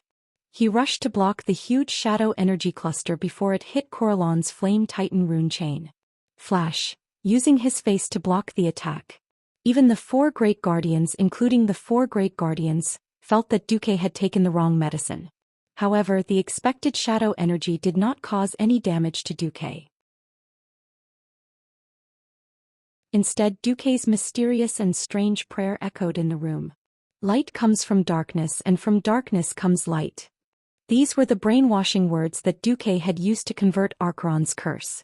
General Faceless, who has long been sealed in his own world, would never hear about this Duze's glorious feat, but this did not prevent everyone from seeing that the general's shadow attack was ineffective. The shadow energy that Duque had actually converted was perhaps less than 20% of this energy cluster. Duque had mostly dispelled this energy. This time the key point was deterrence. You can't use fire. You can't use shadow either. What other means do you have? Use them all. Duque said coldly and arrogantly. General W. Zach's eyes almost popped out. Now Duque was clearly bullying him because he was not a magician, using the difference in elemental control to bully him. If there was anything that he could beat Duque in, it was close combat. Duque was a fragile pharaoh. How could he compete with a big guy like you in terms of wrist strength? You want to punch me and see who falls first? Don't be ridiculous. Originally, when Duque received Coralline's fire elemental supply, he wanted to directly give Zax a fierce blow. But when Duque saw Coralline's half-dead appearance, he reduced his demand for fire elemental energy. Coraline, I'm not in a hurry. You should fix your body first. The Flame Watcher finally nodded. Now that Duque had the upper hand, his demand for fire elemental energy was not so urgent. 3 seconds later, the Frost Watcher Turuan's ice elemental energy also came. The long ice elemental Titan rune floated over like a beautiful staff.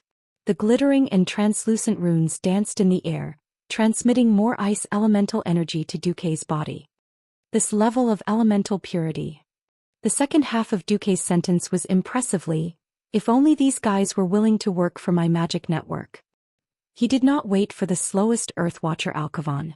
After all, wind and earth elemental energy were not Duque's expertise. When the ice elemental energy once again filled every corner of the ice magic circuit in Duque's body, Duque brazenly made his move. With his left index finger, a huge, semi-illusory female figure suddenly appeared behind Duque. It was a very Greek-style virtual image of a goddess. Because there was no physical body, her face could not be seen clearly. Only a few lines made of ice elemental energy outlined a perfect woman's face. She carried a huge water bottle on her shoulder and slowly tipped it down. What gushed out of the bottle was almost the world's highest and purest ice elemental energy. God said, "The goddess of twilight will forgive you." Duque read out the name of the move in an extremely pretentious manner. But he was secretly pleased. Fastracy. I've wanted to do this for a long time and I finally found the opportunity. Goddess of Twilight's forgiveness.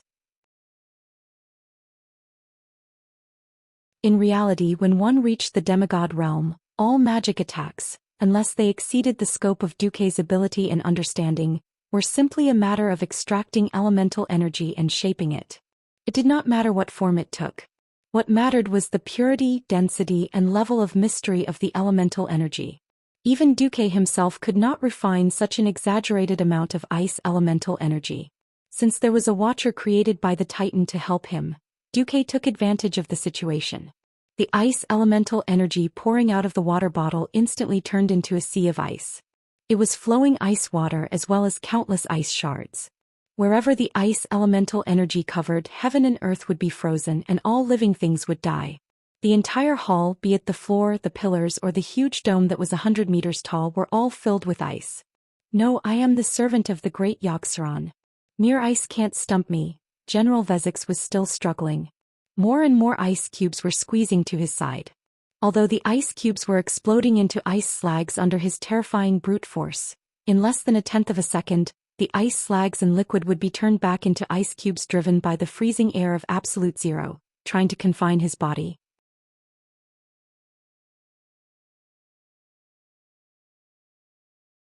Chapter 1621. The giant pincer's movements were getting slower and slower. The general felt that he could no longer struggle. No. I am the servant of the great Yogg-Saron. I am invincible. General Vezix was still struggling, but everyone knew that his resistance was futile. Finally, Archivon, who was the slowest of them all, arrived at their destination. In the end, the earth element that Duque was most unfamiliar with came. It was a rune chain made of Titan runes that rose from the ground, transmitting an endless stream of elemental energy. Arcane, fire, and frost were the main ones, and holy, shadow, and nature, thunder, were the auxiliary ones. Of the 6 elements that Duque could manipulate, none were like the earth element. As the foundation of all things, the earth element was the least active. Although Duque could barely command these elements to move to a specific place, it was a terrible feeling. Duque was like a rich second generation who was used to driving a supercar that only needed 3 seconds to go from 0 to 100 kilometers per hour. How could he get used to driving a tractor, the kind of crappy tractor that was commonly seen in the countryside? There are some things that you just can't get used to, Duque complained. At the same time, he poured the earth element under Vezix's feet. The ground of the temple was surging violently. Large chunks of earth broke out of the floor tiles and formed something like a wave, swallowing the huge lower body of the general. Duque stretched out his hands and sent a telepathic message to the ice watcher, Turuan. The latter immediately cooperated fully. Immediately after, a heavenly amount of ice elemental chi that could overturn rivers and seas appeared. Turuan had used up all his strength. "Thank you very much," Duque softly replied in the telepathic message. He held a tish in front of his chest with both hands, his left hand clockwise and his right hand counterclockwise, rubbing the handle of the staff. Along with Duque's movements, two huge ice elemental hands that were 10 meters long appeared in the middle of the ice layer. These two ice elemental hands were far denser than the other ice cubes. If these ice cubes formed by high-purity ice elements were at a level that could only be penetrated by icicles, then these two ice elemental hands were like diamonds in the mortal world. Crack, crisp and continuous sounds of cracking could be heard from the layer of ice. Accompanied by Duque's complex rubbing, the two large ice hands grabbed Vezek's shoulders and tore the general's body apart with the most primitive and violent absolute strength. "Don't underestimate me," the general roared. Behind him, the tide of darkness surged wildly. This violent shadow energy gave him even greater strength. In the ice layer, it was as if two giants were wrestling. However, Duque's side was even more shameless. Under the continuous struggle of strength, the frost elements unrestrainedly squeezed in through every hole and crevice on the general's body, wantonly destroying the general's nerves, muscles, and blood vessels. Yogg-Saron's subordinates, faceless, have a strong vitality. However, the destructive power of the frost element was on a cellular level. The low temperature of absolute zero could easily freeze the water in the cells. When a unit of water is turned into ice, the ice occupies a larger volume. When the water in the cells turns into ice, the cells will burst from the inside out. At first, General Vezek didn't notice it, just as it was difficult for the human body to notice the withering of a certain hair. Gradually he realized something was wrong. The numbness from his limbs made him instinctively feel that something was wrong. He wanted to seek energy and replenish his cells through the mark of the faceless, but bitterly found that within his range there was only Duque. When all his means of attack were reduced to a joke, the result was already decided. Duque shouted. The general's carapace, which had been largely eroded by the frost elements, couldn't withstand the double effect of the cold and the tremendous force. Just as Duque shouted, the general's hammer-like pincers were the first to be torn off. Ah! Vezek's huge body struggled to shake. It was an instinctive struggle. No matter how he screamed, he couldn't stop the two large pincers from being dragged by the ice hands into this icy hell. Then there were the two thick legs. Any one of his legs could be used as the main beam of Agramar's King's Valley hull. But after his body was eroded by the frost and became cold and brittle, he couldn't resist the tremendous force from the ice hands. The frost magic circuit in Duque's body had been operating at its maximum speed. Even with his strength, it was a huge burden to use such a large amount of ultra-high-purity frost elements. Now it all depended on who could hold on longer. Humph! A cold snort. The ice hands exerted force again and tore off his left thigh. 3 seconds later it was his right thigh. His tail, which was as thick as a drill, followed closely behind. Finally, it was Vezek's ridiculous wings, which looked like 6 crab legs. When Duque finished all this, the ultra-high-density condensed frost elements from the floor to the dome in the hall suddenly exploded. Bang! Crisply and neatly, all the ice turned into crystal dust and was expelled by the evil energy that enveloped the entire Outer Guardian Temple. Of course, everything was settled. Awoo, awoo, General Vezek, who had been insufferably arrogant a few minutes ago, now looked extremely miserable. Apart from his head, all his limbs had been torn off and turned into a human stick.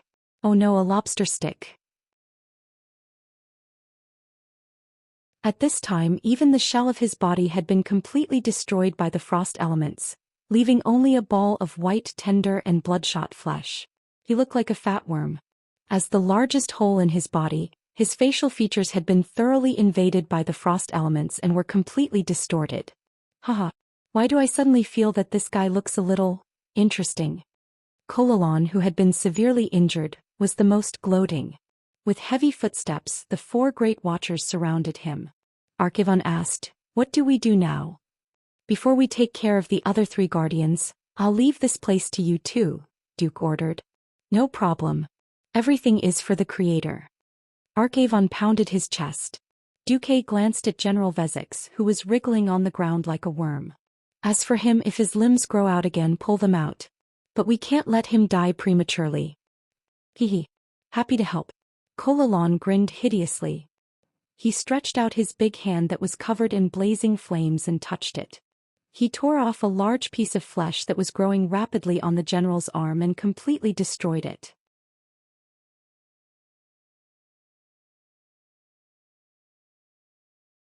Chapter 1622. I'm just afraid that he'll use other means to inform Yogg-Saron. Turawan added. It's fine. Duque chuckled. I'll leave this to you, Isra. A soft voice came from the void. If Isra, the dragon aspect who controlled the Emerald Dream, was allowed to suppress Yogg-Saron, something might really happen. But she was more than enough to suppress an ancient god's servant and prevent it from sending out a warning signal without participating in the battle. Phew. Letting out a long sigh of relief, Duque finally had the time to sense the situation on the other battlefields. Queen Sylvan's battle against the Guardian of Life, Freya, had just reached the point of killing the first Elder Ancient Tree. After carefully sensing the elemental reserves of both sides, Duque was relieved. On the other side, in the severe winter hall, Onyxia and Vashti were up against Hodier, the guardian of the Temple of Winter. There was not much suspense in the battle here. Onyxia was not weak to begin with, and with Vashti, who was also a demigod, with 2 bosses ganging up on one boss, Duque felt a little embarrassed. Once upon a time, Duque had also been worried about the cooperation between these 2. After all, they were used to working alone. One was a princess and the other was a Naga queen. They were proud from the bottom of their hearts. Apart from Duque, they were not convinced by anyone. At least he had caught Vashti to tame the dragon together, and after teasing the Naga a few times, he had finally subdued them. At least they would not undermine each other. In the image sent by the magician's eyes, Onyxia was the main attacker and Vashti was the support. If Hodier tried to freeze something, Vashti would remove the seal and use lightning arrows to restrain Hodier. The scales of victory were slowly tipping in the favor of the 2 women. What they really had to pay attention to was Mimiron. Because they could not wait for Duque, the Alliance of Heroes had already launched an attack on Mimiron on time, according to their previous agreement. From the Temple of Invention, also known as the Temple of Creation, the great inventor Mimiron still brought his black technology equipment and weapons. In terms of his main body's battle prowess, Mimiron was just trash. Miss Sally Whitemane, who was a priest, could teach him a lesson with a hammer. Unfortunately, his underlings were as numerous as the hairs on an ox. Moreover, he had several great killing weapons. First was the heavy infantry tank, the Flaming Beast 2 Malawian Quatches. This thing's appearance was a smaller version of the flaming beast that Duque and the others had fought before at the city wall area. The form was the same, but the inside had been changed by Mimiron. The equipment and skills were completely different. Moreover, because this was the interior of the temple, the previous vehicles could not enter. Now the Alliance experts had no choice but to use their physical bodies to deal with this smaller steel beast. When Duke looked over, he saw that Gavin Rad's hair had been set on fire. He had no choice but to cut off his hair and cut off the black hair on his head with a sword. It looked like it was heading towards the Mediterranean Sea. Duque smiled bitterly and held his forehead. What the hell? I've been tricked by a little less spoiler? To avoid arousing suspicion, Duque did not reveal the detailed strategy of Oder to the Alliance this time. All the inside information was leaked by Torim, the traitor. After Loken was killed in Odin and Tyr's absence, as one of the 4 remaining guardians, Torim knew everything about Oder. But that was based on all the known information. Before Torim left Oder, Torim told him everything he knew without holding anything back. Torim didn't know anything about Yogg-Saron. Similarly, he didn't know what Mimiron, who was always tinkering with new inventions, had. The Alliance's hero group encountered Mimiron without any information, and then they were tricked by the shrunken mechanical tank that looked the same. Those are landmines. Don't step on them. Bulang yelled. Dash. There were always people who made mistakes in a hurry, such as Riadaline. She should have been fine when she followed Kalia, who had tiptoed through 2 landmines.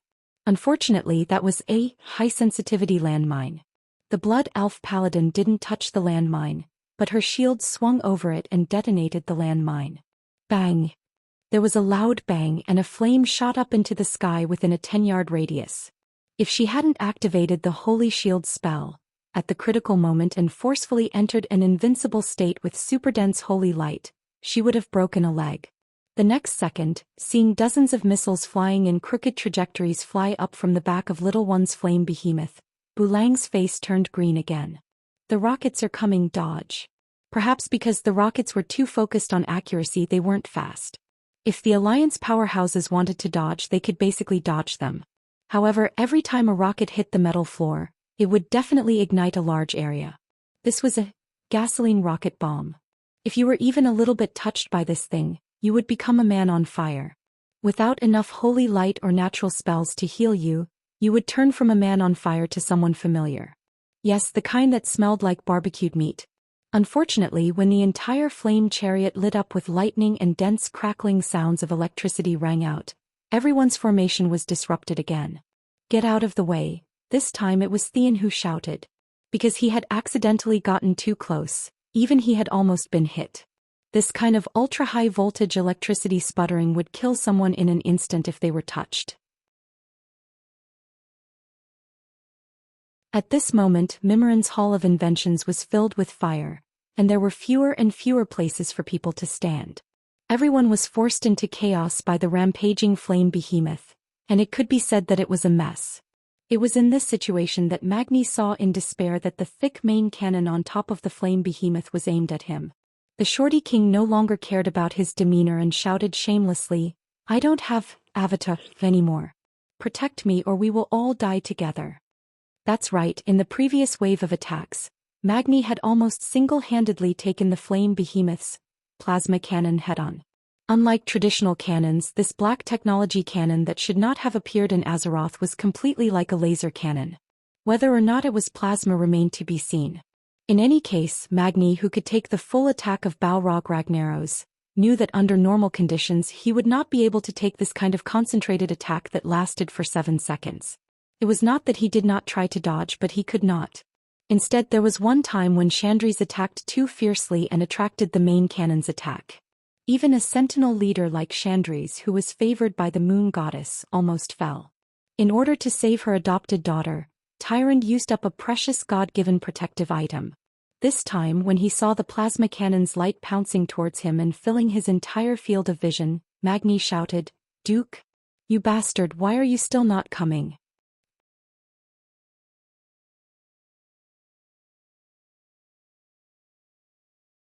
Chapter 1623. It was better to be late than never. Just as Magni was about to raise his shield to take the ion cannon blast head-on with his short stature, a beautiful ice prism appeared in front of him. The extremely flat mirror surface was spotless, and the clarity of the mirror made one wonder if it was glass or ice. The extreme cold aura emanating from it let Magni know that this mirror was definitely a frost elemental creation. The ice prism formed a 45-degree angle with Magni and blocked in front of him. Sizzle. A strange sound. What was even stranger was that the main cannon attack that had just caused Magni so much pain was reflected. A 45-degree angle of entry and a 45-degree angle of exit. The gorgeous ion cannon attack flew out at a perfect right angle in front of the Short King. A lifelike image of Magni appeared in front of the mirror, and then made an exaggerated fall to the ground. He let out a pitiful cry like a duck being butchered alive and fell dead on the ground. Magni, who was behind the ice prism, was dumbfounded. It was too lifelike. If this illusion wasn't exactly the same as him, and if it was his brother Muradin or Bulang, Magni might have believed it himself. Alright, regardless of whether Magni believed it or not, the giant flaming beast Tumalawin Quatches believed it. Seeing that the human figure in the light of the ion cannon had been completely disintegrated, and that the giant beast's battle result evaluation system showed target destroyed, Mimran casually stopped the energy output of the main cannon. Although he didn't think much of this short mortal who could enlarge his body, the vague sense of threat in his heart made him instinctively try to preserve the giant flaming beast's energy. In the next instant, a bright red outline of a human appeared on the screen in Mimran's control room. The giant beast enemy tracking system's warning sounded. High energy life form detected. High energy enemy target detected. Target's combat level is assessed to be demigod. Rating, highly dangerous. Huh. Mimran's mechanical eyes, which were the size of goose eggs, instantly focused and narrowed down. Isn't it here now? Anyone would be shocked to hear a voice suddenly reverberating in their ears. But hearing that familiar and lazy tone, everyone calmed down as if they had taken a tranquilizer. Better late than never. Is it done over there? Magni asked. General Vezik's mutant lobster? Duque smirked. Sorry. I sliced him into lobster balls. With a wave of his hand, Duque displayed a three-dimensional projection. In the picture, a big meatball with only a head left was twitching and screaming, because the newly grown limbs would be torn off and destroyed by the bulky guardians. Having strong regenerative abilities was originally a good thing, but in this situation, it was a hellish torture. Mimran's mechanical eyes flashed and no one knew what he was thinking. He raised his mechanical arm and pressed a green button.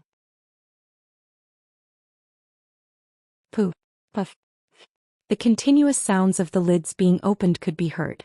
The back half of the Flaming Beast Mk2's top opened row after row of lids, revealing the spherical red missile heads inside. Duque chuckled. Damn it. Do you really think I've never seen a missile cabin before? Due to the limitations of the era, even someone as sharp as Magni didn't know what those missiles were. Perhaps to the Shorty King they were a new type of cannonball. As a transmigrator, Duke could be influenced by a series of giant robot animations such as Transdimensional Fortress and Gundam. Plus, he had been watching military channels for a long time. If he couldn't even recognize this, then he could drown himself with a bucket of tofu. Mimiron. Show me something new. This stuff of yours isn't enough. Duque stretched out his right hand and snapped his fingers.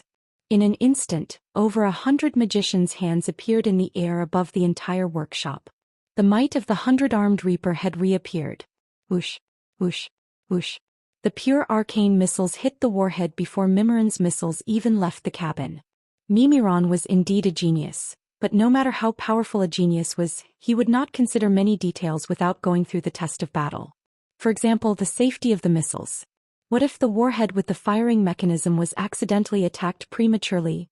Bang, bang, bang. Continuous sounds of explosions rang out on top of the raging flame beast's head.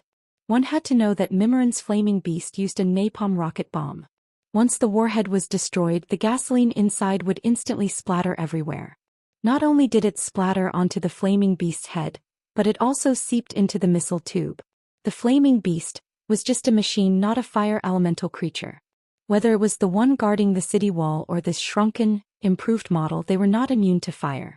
Duque destroying the rocket bomb prematurely was no doubt Mimiron had shot himself in the foot. This feeling was definitely exhilarating. In an instant, the Alliance's powerful fighters who had scattered to avoid the rocket bombs all let out strange cheers. Originally, Mimiron still had the landmines, but he hesitated at the last moment. If the rocket bomb could not be launched, then the slower landmines would naturally be intercepted before they could even land on the ground. Mimiron grabbed the steering wheel with both hands and stepped on the accelerator, directly driving the flaming beast towards Duque. At the same time, an intense bolt of lightning was brewing above the flaming beast.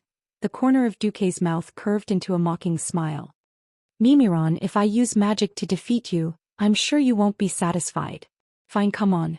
You attack me with science, I'll defend against you with science. There was no wind elemental energy. What condensed on the flaming behemoth 2 Malawian quatches was pure electrical energy produced by the battery and generator. Beep beep. On Duque's retina, the system showed that the voltage had reached 10,000 volts. This was a very impressive number. Even if Duque had Gerban's gnome technicians and inventors research electromagnetic coils to generate electricity, there was still a long way to go before high-voltage power transmission. Duque did not know if Mimiron had any talent in other areas, but at least in the field of electricity, Mimiron had won Duque's favor. Damn, if Mimiron hadn't used Titan runes to generate electricity, then he would have made a killing this time. Duque was even more determined to kidnap Mimiron. Duque shouted, "Treasures of God." 36 epic-grade long-handled weapons were thrown out by Duque from his storage bag and stabbed into the hard steel ground with Hand of Magic. Duque waved his hand. Come.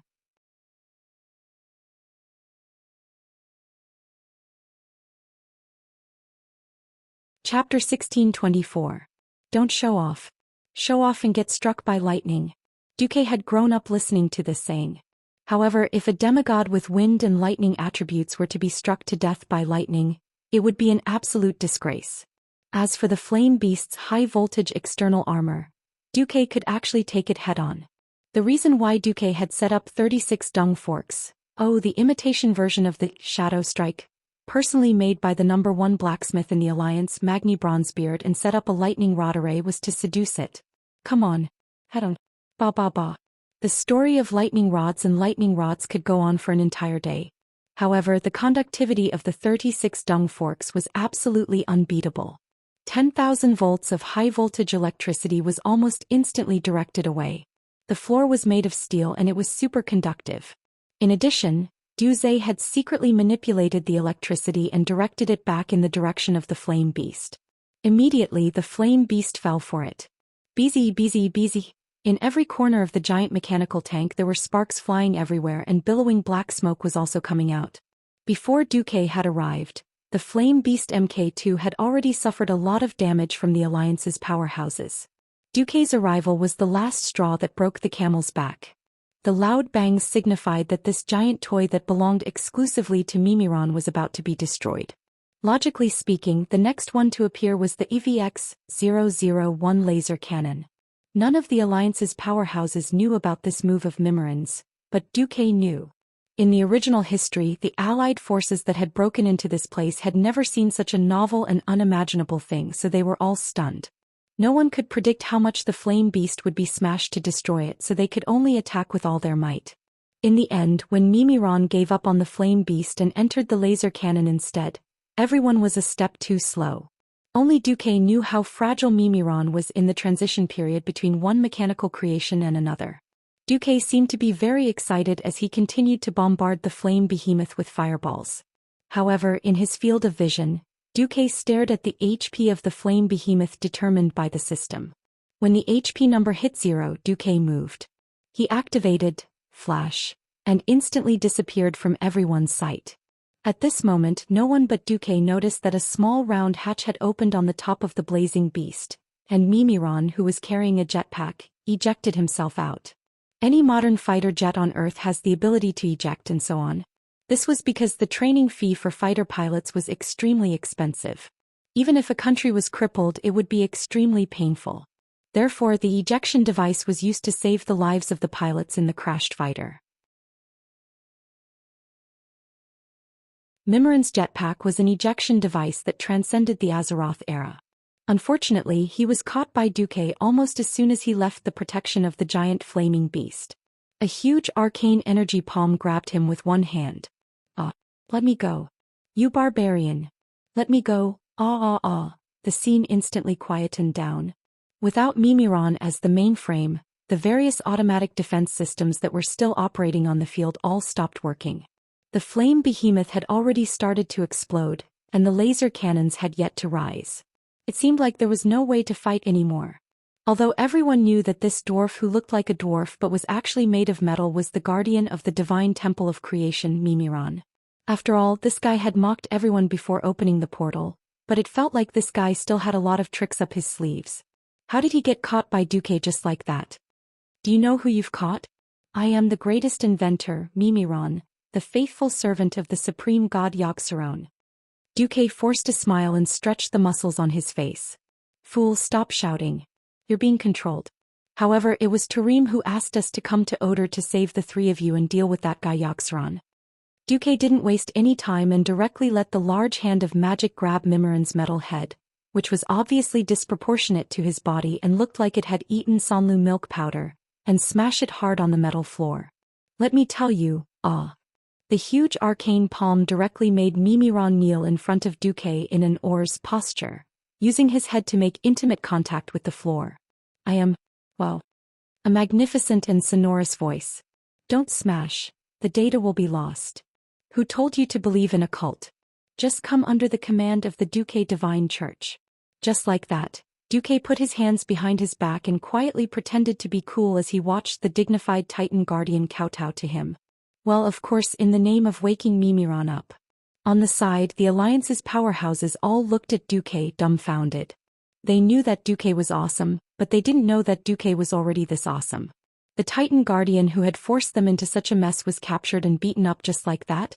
This big ceremony of 3 kneeling and 9 kowtows seemed to be even more impressive than that of his own subjects. Magni stroked his big beard and muttered to himself, "Hey, third brother, should we change the etiquette of meeting the king in the future to kowtowing like this? Looks pretty cool." Bulang looked at his big brother who was occasionally going off the rails and rolled his eyes. "Big brother, we dwarves don't have that kind of patience. Do you believe that if you issue a new order here, the dwarves below will shoot you?" "They can't kill me," Magni shrieked. "Then at least it feels good." "All right, you're right." While the unruly fellow was teasing them, Mimiron seemed to have sobered up. "Enough. Enough. Stop smashing. I remember now. I'm the Titan Guardian, not that damn prisoner's servant. Damn it. Stop. Are you here to help or not?" Mimiron shouted as he waved his arms and legs. Duque looked at Mimiron, whose metal head had caved in from the kowtows, and finally didn't have the nerve to continue with his underhanded attacks. "You're really awake? Don't tell me you've been brainwashed and are pretending to be awake?" Duque used the magician's hand to lift the little Mimiron. "Bullsh *. Damn native. If I didn't have to get Oder back first, I would have killed you. Damn Loken, damn liar." Mimiron waved his arms and legs. Duque finally put Mimiron down. "You said that Tarim asked you to come here? I have the memory of you dealing with my flaming beast. I know that you should be going against Yogg-Saron, but I want to confirm it." As Mimiron spoke, he took out something that looked like a welding torch from somewhere and burned his head. Under everyone's gaze, the caved-in head actually started to recover. "He gave this to me." Duque handed over a Titan mark. The Guardians had a special way of communicating with each other that outsiders definitely wouldn't understand. Mimiron rolled his eyes at Duque. "All right, I trust you. I don't know what's going on with the other Guardians, but I'm very angry now. Do you want to come with me to settle the score with Yogg-Saron?"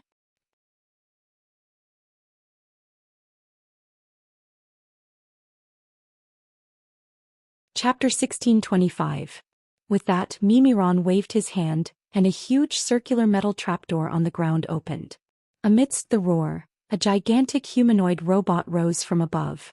It was so huge that it affected the appearance of the city. Its body was mainly yellow, and its lower body was another flaming beast. Its body was like a big ball, but there was an octagonal glass porthole on its chest. Of course, that wasn't a real porthole. Duque could cut it out. Although it looked like Mimiron was sitting behind the porthole, it was actually just a display screen. The robot's head was round and it had 2 light blue hexagonal eyes. It also had a pair of nondescript mechanical arms with 5 fingers. In any case, this thing looked really bad.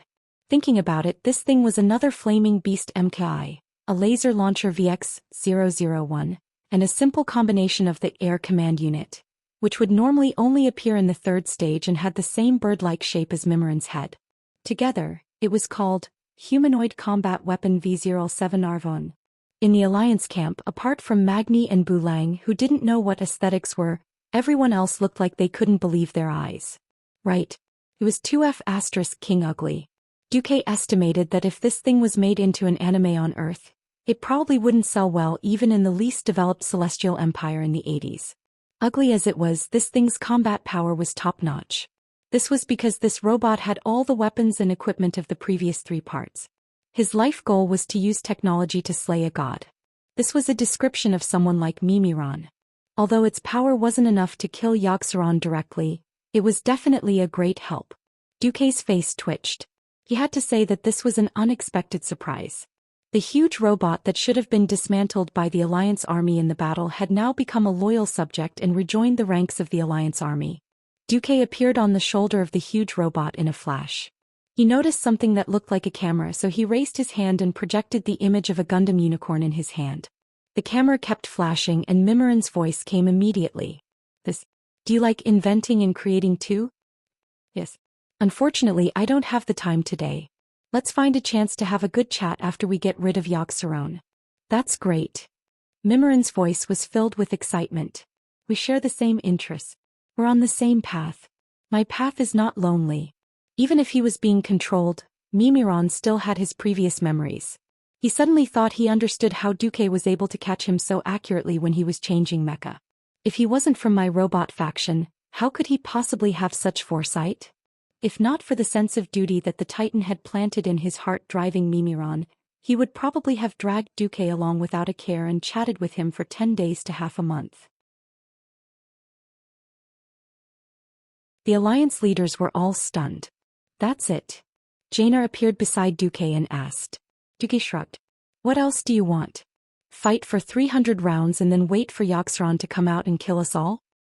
Boom. The foot of the robot was made up of the flaming beast. The 4 huge wheels looked out of place before, but now that they were in the robot's territory, the proportions were very correct. As the robot that Mimiran piloted took the lead and arrived at the center of the Guardian's temple area, Duque suddenly realized that the other 2 sides were almost done at the same time. 2 huge figures were walking out of their respective temples. Thump thump thump. Sylvanas was standing on the shoulder of the female giant Freya, the guardian of the Temple of Life. The Blood Elf Queen held Freya's neck with one hand majestically, allowing the strong wind that was stirred up by the female giant's strides to blow against her face and cloak. Next to her, Hodir, the guardian of the Ice Temple, was about the same. He didn't have Freya's regenerative ability, so he looked even more pathetic. There were many huge claw marks and damage on his shoulder armor. However, his eyes were shockingly bright and the deep blue color made people panic. On his left and right shoulders stood 2 graceful beauties. Onyxia had the air of a countess, her left hand supporting her right elbow and her right hand holding a goose feather fan dyed black. Half of her face was covered by a lute and she smiled smugly. Vashti returned to her maid's appearance, her hands crossed on her abdomen, looking like a maid who was ready to take orders at any time.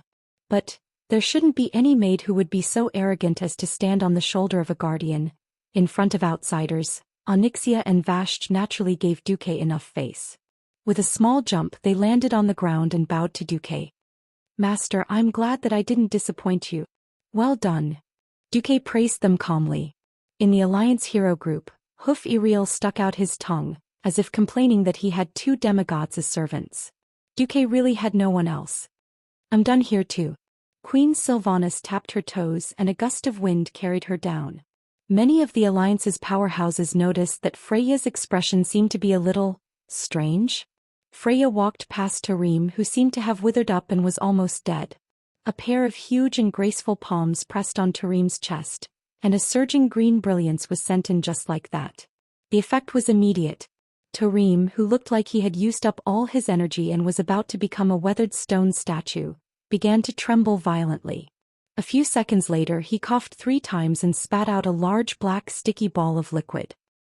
Freya? You're awake? Freya bit her lip. Yes. Thanks to the demigod of wind, Sylvanas Windrunner, she used a special method to wake me up. You guys. Tarim still did not seem to believe his eyes.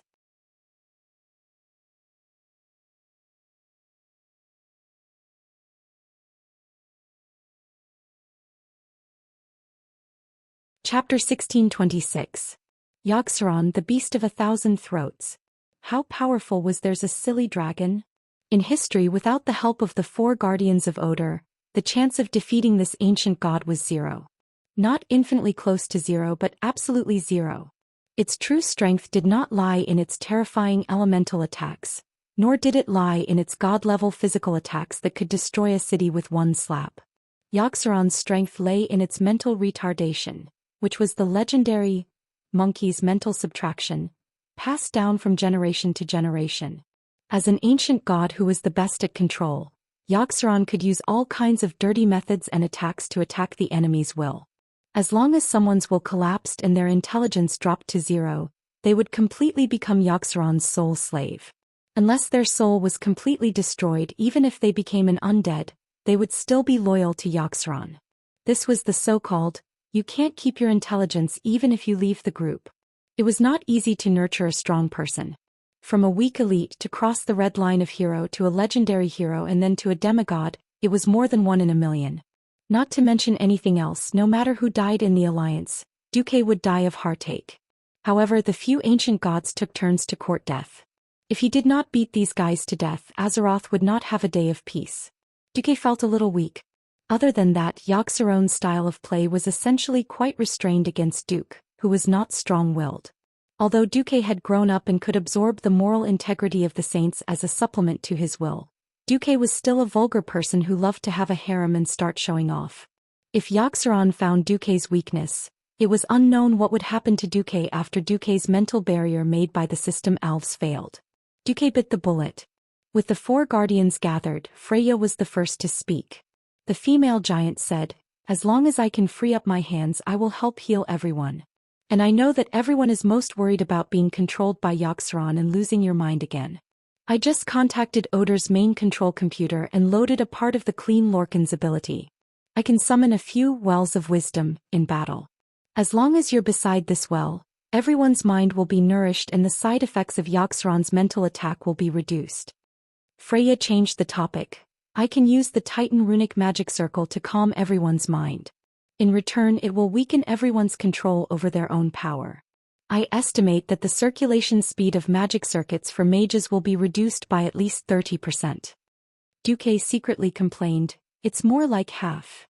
With Freya taking the lead, the other guardians did not hold back. Tarim swung his hammer.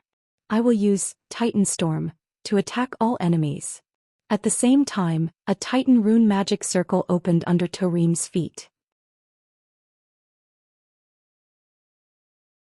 Within the purple lightning, almost everyone could feel that their life force was in a very mysterious and exuberant state. Duque was the only one who noticed that his HP had increased by at least 20%. This was Tarim's secret skill, Thorim's tenacity. "When you're in danger, I will use my ice to protect you," Hodor said in a low voice. With a stomp of his foot, every alliance powerhouse present, including demigods like Duque, had a translucent thing that looked like an ice shield appear on the outside of their bodies. Hodor's strength. Reduce the speed of the enemy and reduce injuries. It's that simple and violent. Mimiron, who was in the huge robot, clapped his metal palm, and a palm-sized hemispherical platform rose up around the hull. A large pile of metal beads rolled out and quickly rolled to the side of every powerhouse's combat boots. With a click, they buckled onto the boots. Mimiron's divine speed can increase your running speed by 20%. The great inventor forcefully promoted his invention with certainty. "Don't tell me it's something like goblin rocket boots?" After saying that, he seemed to want to dig out the metal beads on the left and right sides of the boots. "Don't confuse my great invention with the goblin's idiotic things." Mimiron was annoyed. Goblin rocket boots had once been very popular in the Alliance.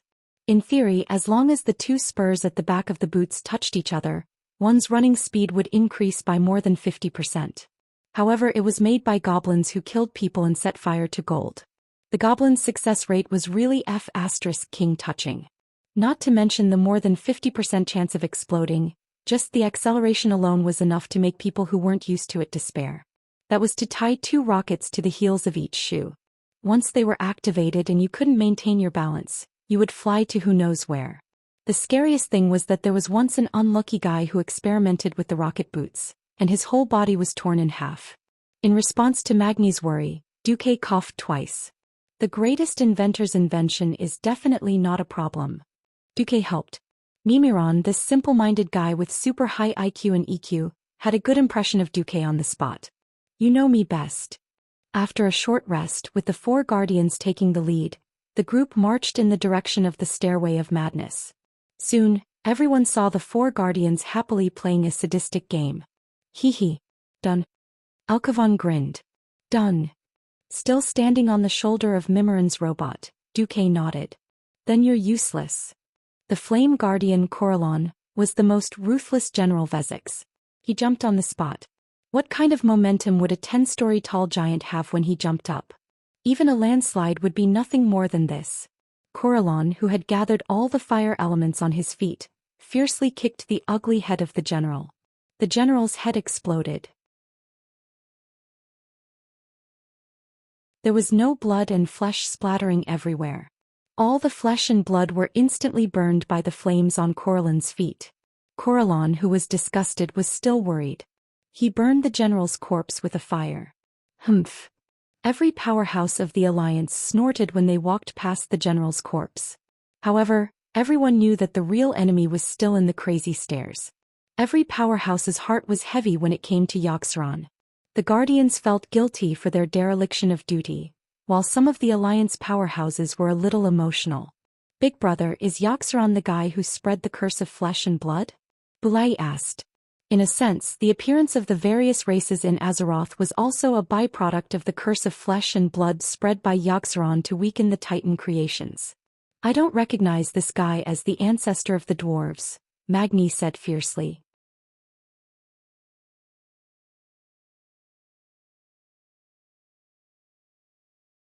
Chapter 1627. The Stairway of Madness. When Duque and his entourage entered this area in order, they did not know how to describe this place. The surrounding scenery was similar to the Guardian's Shrine District.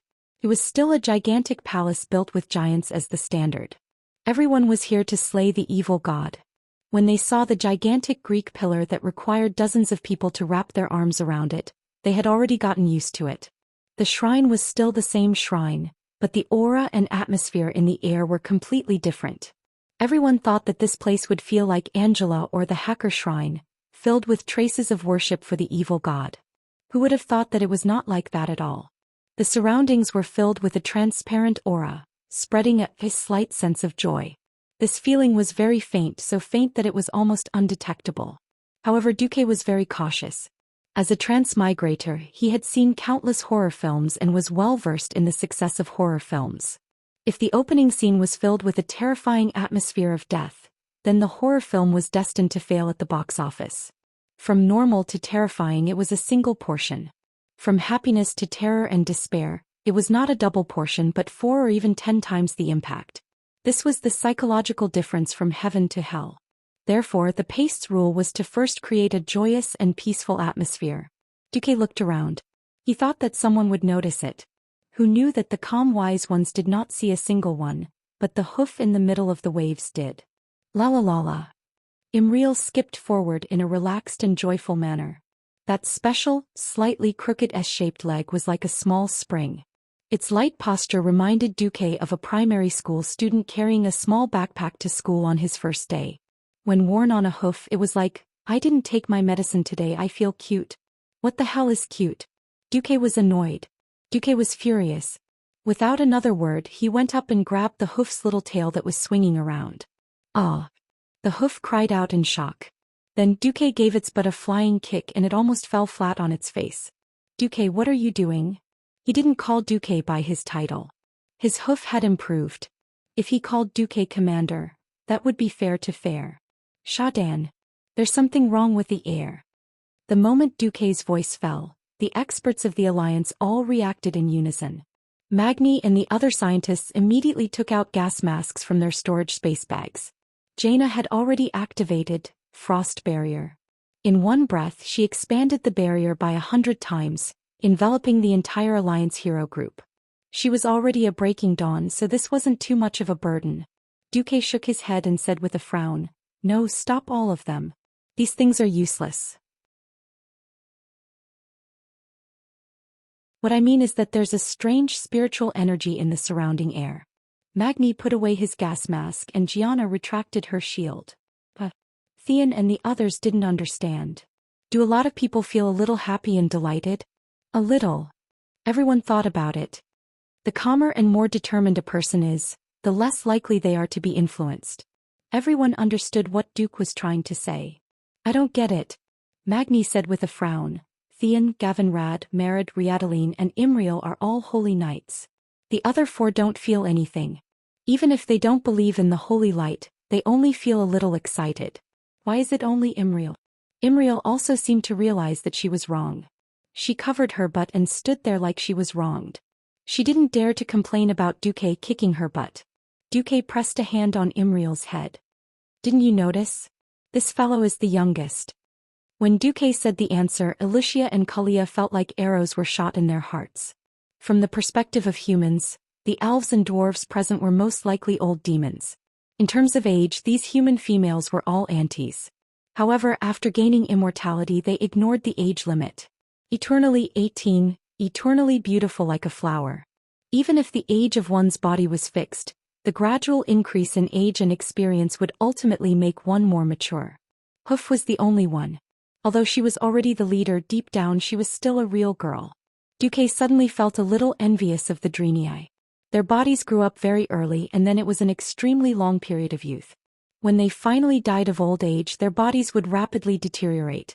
Coupled with their amazing magic and combat talents, they were a natural-born warrior race. Duque looked at the aggrieved Hoof and sighed. At least he comforted her. It's okay. It's not a fault to be young, and none of us are against you. It's just that when we fight Yogg-Saron, anyone who is not strong-willed or has a gap in their heart may be targeted by Yogg-Saron. Perhaps when they are under mental attack they will do a lot of shameful things. When that time comes, please forgive them. Merritt walked up and bowed deeply to Duque with his burly body. Thank you for the reminder, Lord Commander. It's better to make a small mistake now than to make a fatal mistake when facing a strong enemy later. Our leader is young and impulsive, and needs your care and guidance. With that, he almost pressed down on the Hoof's head and bowed to Duque again. The Hoof was aggrieved but did as he was told. There was no helping it. Merritt was appointed by Valen as the Minister of Orders, and was responsible for guiding and supervising her. Merritt would never argue with the Hoof over the big issues, but he would firmly punish her when she occasionally went off the track. The Hoof was a little afraid of Merritt. On the surface, Duque accepted Merritt's gratitude calmly. He was also very satisfied with the effect of making an example out of Merritt, but on the inside he was a little pained. I'm not afraid of anything happening to the Hoof, but I'm afraid of something happening to me. Duque was not afraid of simple head-on actions. But the mental attack of an ancient god and whatnot, it should be fine. After a little mobilization, everyone finally passed through the hall that was supposed to be General Vezek's stronghold and arrived at the top of the Stairway of Madness, the greatest temple of terror in Otter. There was no sign of Yogg-Saron in the huge arched temple that could fit several football fields. Everyone's eyes were on the Vrykul woman of unknown origin in the middle of the temple hall. It was a beautiful woman wearing a dark yellow shirt that exposed her navel and a dark green dress. Under his dark brown hair was a simple silver hairband, which served as a foil to his upright and handsome face. Since she was a Vrykul with a quasi-giant body, she was naturally not a pretty girl. She was at least 3 meters tall. Who was she?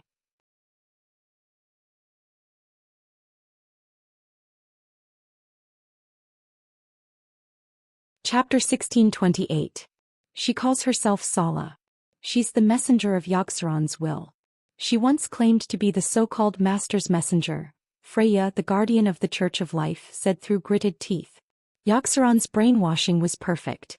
Even the memories of being enslaved still echoed clearly in the minds of the guardians. This was definitely a stain that they would never be able to erase for the rest of their lives. If it wasn't for the duty that was much more important than their own lives and their souls, there might really be some guardians who would choose to commit suicide to wash away their stain. Freya's words had angered Hodier and Mimiron. The chill around Hodier's body suddenly increased. Mimiron was even more direct. His huge robot had already begun charging. Even 100 meters away, one could clearly hear the mechanical sound of gears turning from slow to fast and accelerating.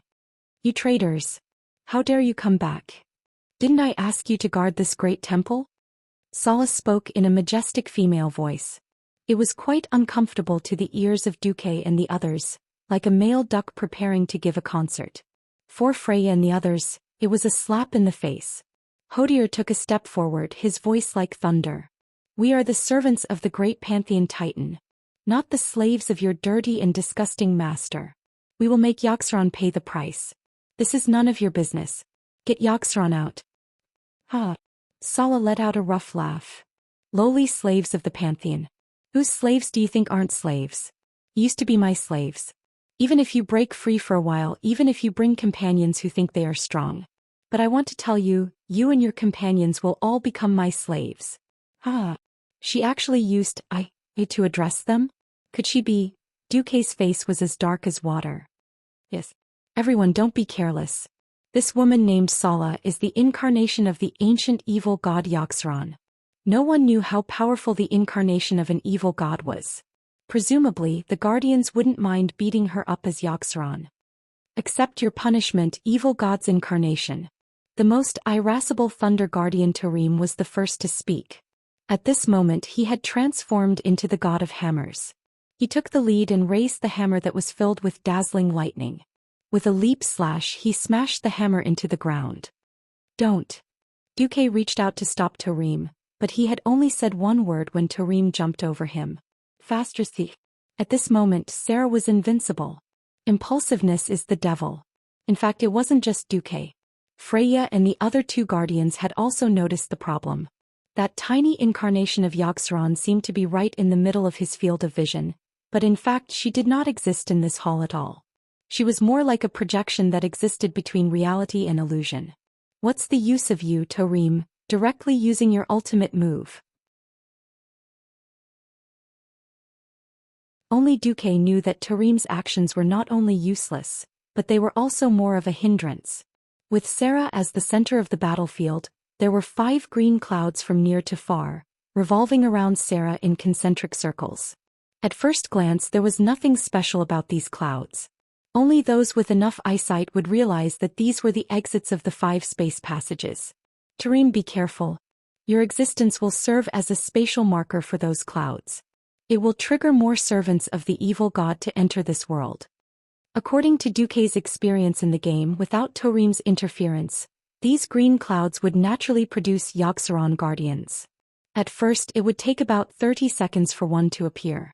As time passed, the interval would gradually shorten.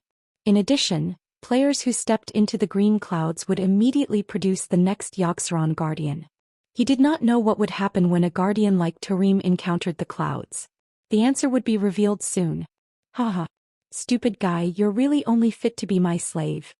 Along with Sarah's loud laughter, the 5 clouds that were originally only a meter in diameter expanded more than 10 times in an instant. From each cloud, a huge figure crawled out, and within a second, the body turned from a translucent illusory state to a solid state. They were 5 humanoid monsters that were at least 4 stories tall. They had purple skin and explosive muscles. Their bodies and lower limbs were still considered human. But their 2 arms were huge octopus tentacles. And their heads were unmistakably octopus heads. Even their chins were a few small tentacles that were constantly twisting. Duque's eyes narrowed into slits. Others might not know, but Duque knew very well that these were all commander-level monsters modeled after the Herald Wolaz, who guarded the ancient kingdom of Ankak. Originally, Sarah could only summon deformed monsters like the Guardians, but because of Tarim's stupid teammate, he directly summoned a boss. Tarim, don't touch those clouds.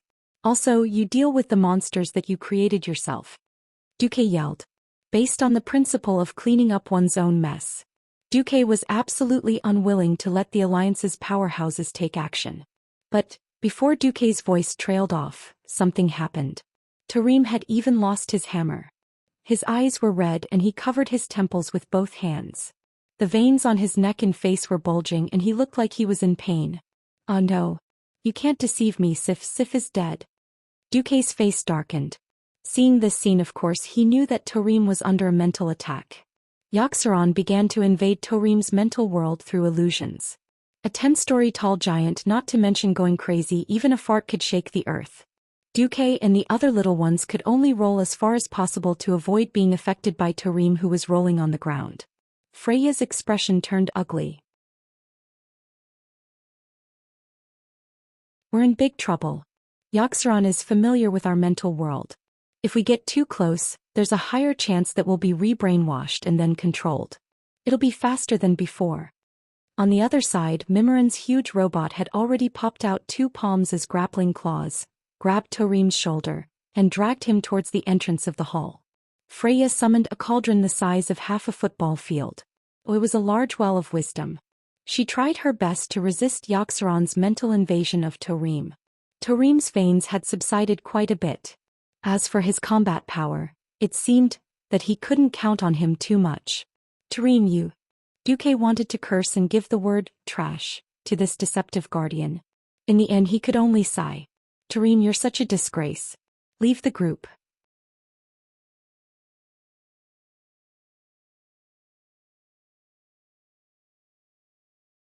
Chapter 1629. Come to think of it, Tarim was not to be blamed. Yaxaron was not imprisoned in order for a day and a half, but for 25,000 years. There was no such thing as an absolutely perfect prison in the world. No matter how tightly sealed the cage was, there would always be a time when it was damaged and revealed a gap. As the saying goes, guard day and night, it is hard to guard against a thief in the family. After Loken was controlled and completely brainwashed to become a loyal servant of Yaxaron, the personalities and past history of the Guardians were no longer a secret. Personality determined fate. For an evil god who was good at mind control, mastering these was equivalent to mastering the key to controlling the Guardians.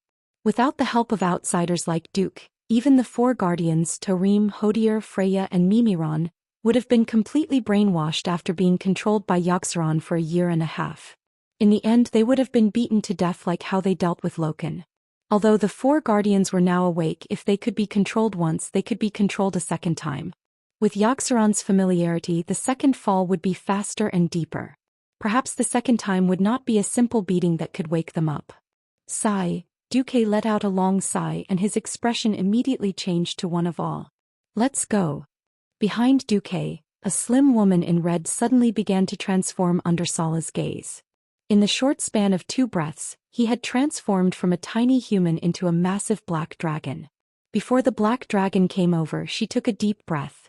There were so many fire elements in her lungs that even through the thick scales, muscles and bones on her chest, one could clearly see the yellow radiance blooming inside. Deep breath. Blazing flames spewed out from her mouth and nose, looking like a sea of flames. Even the bravest faceless under Yaxaron did not dare to take such a terrifying heat head-on. Only the 3 faceless leaders were really unjustly attacked and most of them chose to dodge. However, even with their arms covering their heads and half squatting to eat, the 3 did not die on the spot. Their arms were charred, sticky and even their flesh had melted together. However, they did not seem to feel pain. When the power of deep breath weakened, they tore their own flesh and rushed towards Xianxia. However, no one noticed that unknowingly, no less than 8 faceless bosses had been separated by Xianxia's big move. Black Dragon Princess was not the slightest bit afraid of the faceless leader monsters. She let out a loud roar and twisted her body. Her 10-meter-long meteor hammer-shaped tail with a terrifying spike at the end swept across. Immediately, it displayed the momentum of sweeping away 1,000 troops. At least 4 faceless ones' leaders were affected. The first one didn't suffer a direct hit, but the third one was hit by the dragon's tail. His right chest and abdomen immediately became a bloody mess. Just because the first one didn't receive a direct hit didn't mean that it was fine. He was also swept away like a bowling ball. It was only at this moment that everyone was shocked to discover that the 4 fellows who had been swept had actually separated into 4 directions and thrown themselves out of the battle circle, rolling in front of the 4 great guardians. Holy shit. Amazing. Don't even think about slacking off today. Gavin Rat smirked. At this time everyone finally saw it. Xianxia, this seemingly fierce but actually a bit cowardly so-called guardian dragon, simply did not have the mind to fight with her life on the line. Her fighting style had always been from the heart. Well, all in all it was cowardly. But she had thick skin and thick flesh. If she wasn't at the front, would it be Kalia holding a hammer and leading the charge? Therefore, with a big move she directly scattered the opposite side, and then sat in a row to divide the fruits. Each guardian odor got a leader-level faceless one. Her subtext was clearly, "Didn't you say you can't get close to Yaxaron? Can't you just deal with its little brothers? Come, one each, don't even think about taking a break." Freya was the first one to see through this trick. Being accused of slacking off in public was a disgrace for a guardian. The female giant's face was filled with shame and anger, but she couldn't do anything. The female giant fiercely stomped her foot, and the faceless one leader in front of her immediately trembled. The earth attribute attack of tremor of earth made the faceless one unable to stand steadily. "Come out, my ally." Along with Freya's shout, 2 huge ancient trees lifted the solid bricks from the cracks in the floor tiles of the temple, stretched out their thick and powerful branches and fiercely tied them up. filthy creatures hiding in the depths of the earth. Now I will grant you the trial of light, Freya followed up with sunlight. The high temperature and heat of the resplendent sun was the most terrifying killing move for the Faceless Ones. A series of moves overflowing with murderous aura directly turned the Faceless One's leader into a half-cripple. The guardian of the cold winter temple, Hodier, looked cold on the outside, but his heart was fiery. He first used freeze, to send out a cold breath to lock the struggling Faceless One leader, and then used rapid freeze, to trap half of the opponent's body in ice. Facing an opponent who stretched out his head like a mole but couldn't shrink back, he laughed and raised his huge hammer. The hammer's black hammer head was a bit like a large square wine cup, which constantly overflowed with an extremely cold breath. On the outside of the hammer head were 4 sharp ice thorns. When Hodier's ultimate skill, Freezing Bash, smashed down, a miraculous scene unfolded. The Faceless One leader's head exploded like a rotten watermelon. All the flesh and blood splashed in all directions, but before they could fall to the ground, they were completely frozen in midair. As if showing off, Hodier deliberately left the powerful Faceless One's body behind. Instead of completely destroying it, he threw it behind him. Perhaps he wanted to leave it for later to slowly watch. Torim's thunder was the most violent and the simplest. It was an extremely exaggerated thunder that blasted an area the size of a basketball court into coke. As for the Faceless One leader in the middle, what was that black thing? Think about it yourself. Among the 4 guardians, Mimiron was the most powerful. He first used his insanely ugly robot to fire a plasma cannon, killing the Faceless One leader in front of him. Almost at the same time, P3WX2 laser barrage poured out. This extremely gorgeous laser beam was not something a mortal body could resist. Under this unreasonable laser barrage, the enemies in 2 basketball courts were swept clean. The 3 Faceless Ones leaders were first pierced by several extremely exaggerated laser beams. Then the dozens of laser gun heads on the robot's arms turned, and the dense laser beams easily cut each leader's body into dozens of pieces of charred meat of different sizes.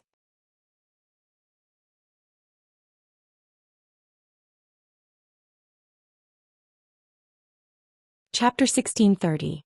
The 7 faceless leaders were killed almost at the same time. When they died, they were quite heroic, their entire bodies exploding in a very small area. Not only did flesh and blood splatter everywhere, but it also set off a strong shadow energy storm. It was a good thing that the Guardians were so powerful. However, Duque couldn't help but curse in his heart. Damn it! What the hell are you doing? Isn't this a trap? When Duke saw the mocking curve of Sarah's mouth that threatened to rise, he was angry. Yes, these faceless leaders looked very powerful, and the shadow energy fluctuations on their bodies were also amazing. If it was a 5-person elite team of professionals, it would take a lot of effort to deal with any one of them. But don't be mistaken, these guys were just cannon fodder. There were as many cannon fodder as one wanted to buy time. As long as enough time was bought, Yogg-Saron could come to the modern world in its complete form. Only a rich and overbearing veteran evil god like Yogg-Saron, who had as many underlings as dogs, could use a monster leader as cannon fodder. However, Duque was anxious and couldn't say it in advance. The Guardians were not so easy to fool. Duque could previously say that when he peeped into the River of Time, he also peeped into the future, but he was not Nozdormu, and there was no taboo that he couldn't spoil. If Duque spoiled it, it would be hard to explain later. It was fine now that everyone was united.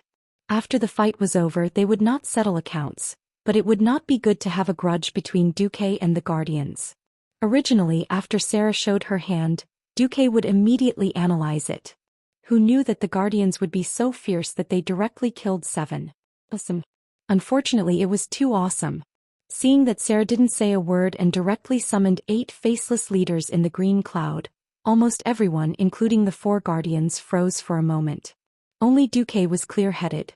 He slammed Atish, and the Guardian's divine artifact staff suddenly swayed on the ground with a circle of blue ripples. Duque shouted, "Don't make a mistake. Your enemy is not Yogg-Saron's minions, but its incarnation. Those guys have a lot of space beacons on them, let them die next to Sarah. Explode his mother. We can't let Yogg-Saron come out in a complete state." You're very good. Sala, who had her secret exposed, was naturally furious. Her long hair began to flutter even though there was no wind. Her dark brown hair formed a terrifying mouth full of fangs in the air, as if it was about to swallow someone whole. Sarah waved her arms and a mass of pitch-black shadow energy was thrown out. Shadow energy gave the impression of coldness. However, the energy that Sarah threw out was mixed with a sense of blazing anger. The constantly tumbling black energy was thrown into the air, directly divided into 9, and shot toward the 9 faceless leaders like electric bolts. At a speed visible to the naked eye, the bodies of the 9 leaders, which were already not small in size to begin with, became bigger on the spot. Their height had increased by 1 meter, but the greatest increase was still in their tentacle arms. If they were octopus-like tentacles before, they were now like the arms of a Qilin. From a whip to a hammer, the increase in physical attack power was simply terrifying. Several paladins who were originally going to be the MT jumped in fright. Seeing the Qilin arms smashing down, the paladins all hurriedly dodged. Only Magni was the most miserable. After using Avatar to become bigger, his agility also decreased greatly. He couldn't dodge at all. He used his shield to block the punch and his arm almost broke. What the hell? Shorty King cursed. The enemy's attack suddenly increased. Duque naturally knew what was going on. This was Wrath of Sala, directly giving his own people chicken blood. Although the side effect was quite big, it didn't matter if they were cannon fodder. Fortunately, Wrath of Sala didn't increase the life force of the faceless leaders. However, this was also very troublesome. Right now, Duque really wanted Magni to level up. Because among the group of demigods in the Alliance, there wasn't a single F*King melee fighter. It wasn't that he couldn't let Sword Emperor in, but now wasn't the time, and Sword Emperor wasn't an MT. Duque's face darkened and he shouted, "Hodier, cooperate with me."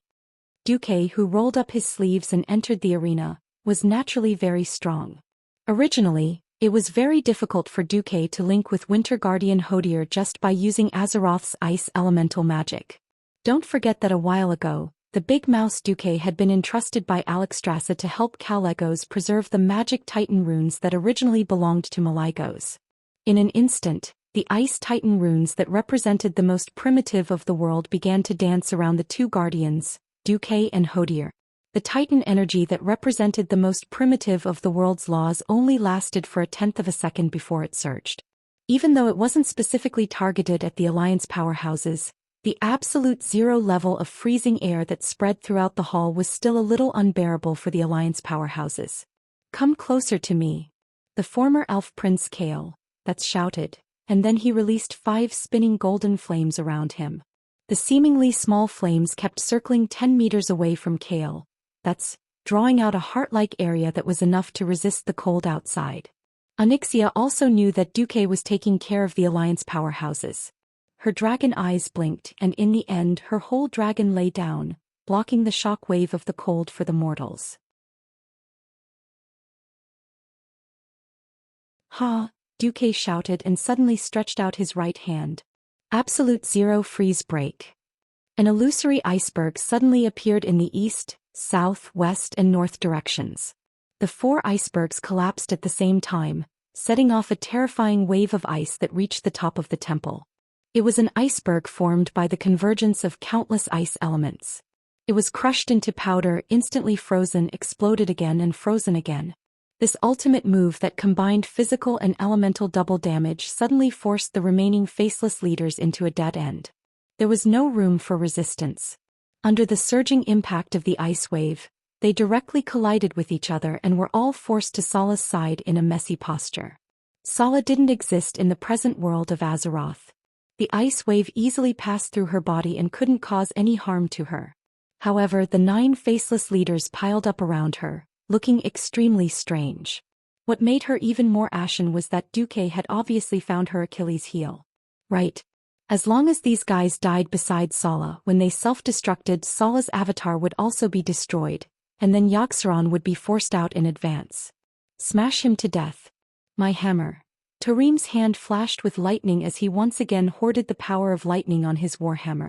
Not only him but the other guardians, Queen Sylvanas, Vashj, and other powerhouses also exerted their strength. No, Seeing that things were not going well, Sala let out a mournful scream.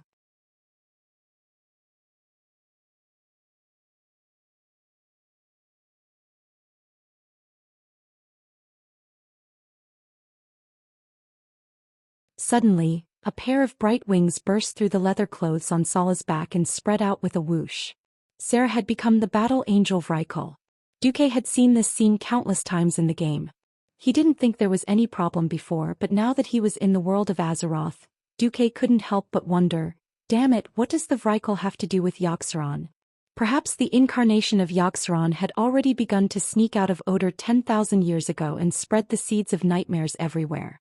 Thinking about the ancient war 10,000 years ago, it was also a group of a few ancient gods who should have been suppressed who caused trouble.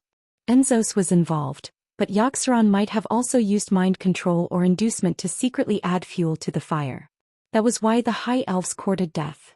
After thinking about this, Duque didn't find it strange at all. The translucent battle angel hovered above the hall. The Guardians only needed a glance to know that this incarnation had yet to enter the world of Azeroth. She was still an illusory projection. As the battle angel Vrykul waved her arms, the floor in the center of the hall finally reacted. Disperse. There was no need for Duque to shout.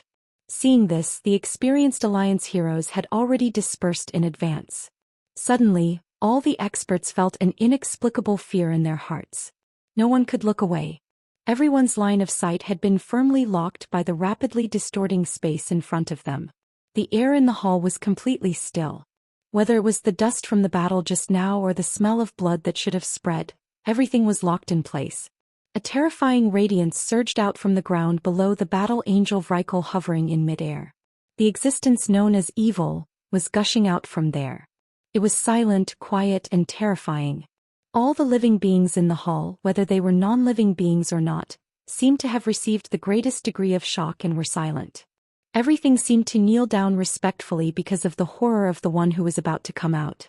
A ball of constantly changing radiance from blue to green, and then back to blue, actually strongly repelling any power that belonged to the Titans.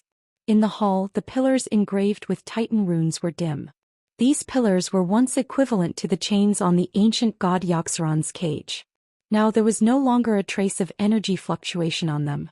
Sala, who had transformed into the battle angel, suddenly opened her eyes. There was chaos in her pupils. Suddenly Sarah began to laugh maniacally. Ha ha. Wah. Accompanied by the ear-piercing and rough sound, all the experts felt that the laws of this place were deviating. The power of order was leaving them in fear, and the irregular energy of chaos was gushing out. It was like a power that mortals could never resist. It was eroding the entire space as if it wanted to swallow this hall, this otter, and even the entire world into its mouth. Kalala. The mortal heroes subconsciously lowered their heads and found that the gorgeous tiles under their feet had silently cracked with Sala as the center. The floor tiles that were originally part of the cage started to spin strangely, as if they were trembling in fear. They swayed and floated up into the air. In the next moment, the air in the entire hall was filled with an evil that everyone was familiar with. Then everyone felt that they were being stared at by countless eyes. Slowly, their gazes were filled with greed, tyranny, anger, cruelty, and other negative things. This was not an illusion. Those deformed eyeballs that gradually turned from illusory to real in midair were indeed staring at everyone. And they were also staring at Duque.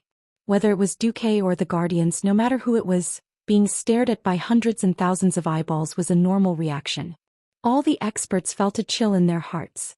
Immediately, a huge existence began to turn from illusory to real in the center of the hall. A loud voice echoed in the hall and even in Otter. It was the angry roar of the ancient god, the angry roar of the thousand-throated demon. I am a lucid dream. The monster in your nightmares.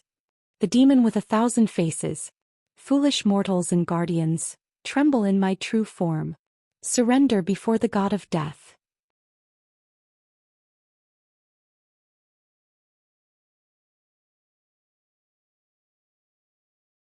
Chapter 1632.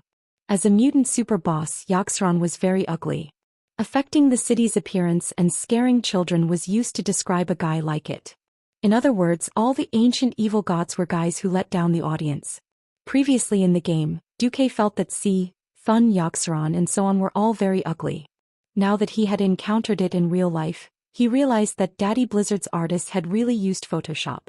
The beauty camera and a series of evil spells did not completely show Yaxaron's ugliness. Its ugliness was comparable to the Cthulhu evil god. The first impression that Yaxaron gave Duque was that it had a big mouth. A super big mouth that was 1,000,000 times more ferocious than a piranha. If it was a human, then its mouth would definitely be the kind that split to the back of the head. The incomparably huge mouth was full of crisscrossing fangs and thin teeth. The longest tooth was 3 stories high, and it would take at least 2 people to wrap their arms around the root of the tooth.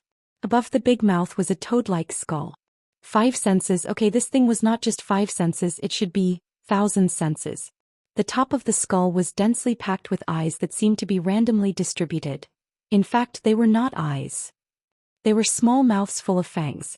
The reason why it seemed to be an illusion of eyes was purely because everyone saw the evil light emitting from the 1,000 throats.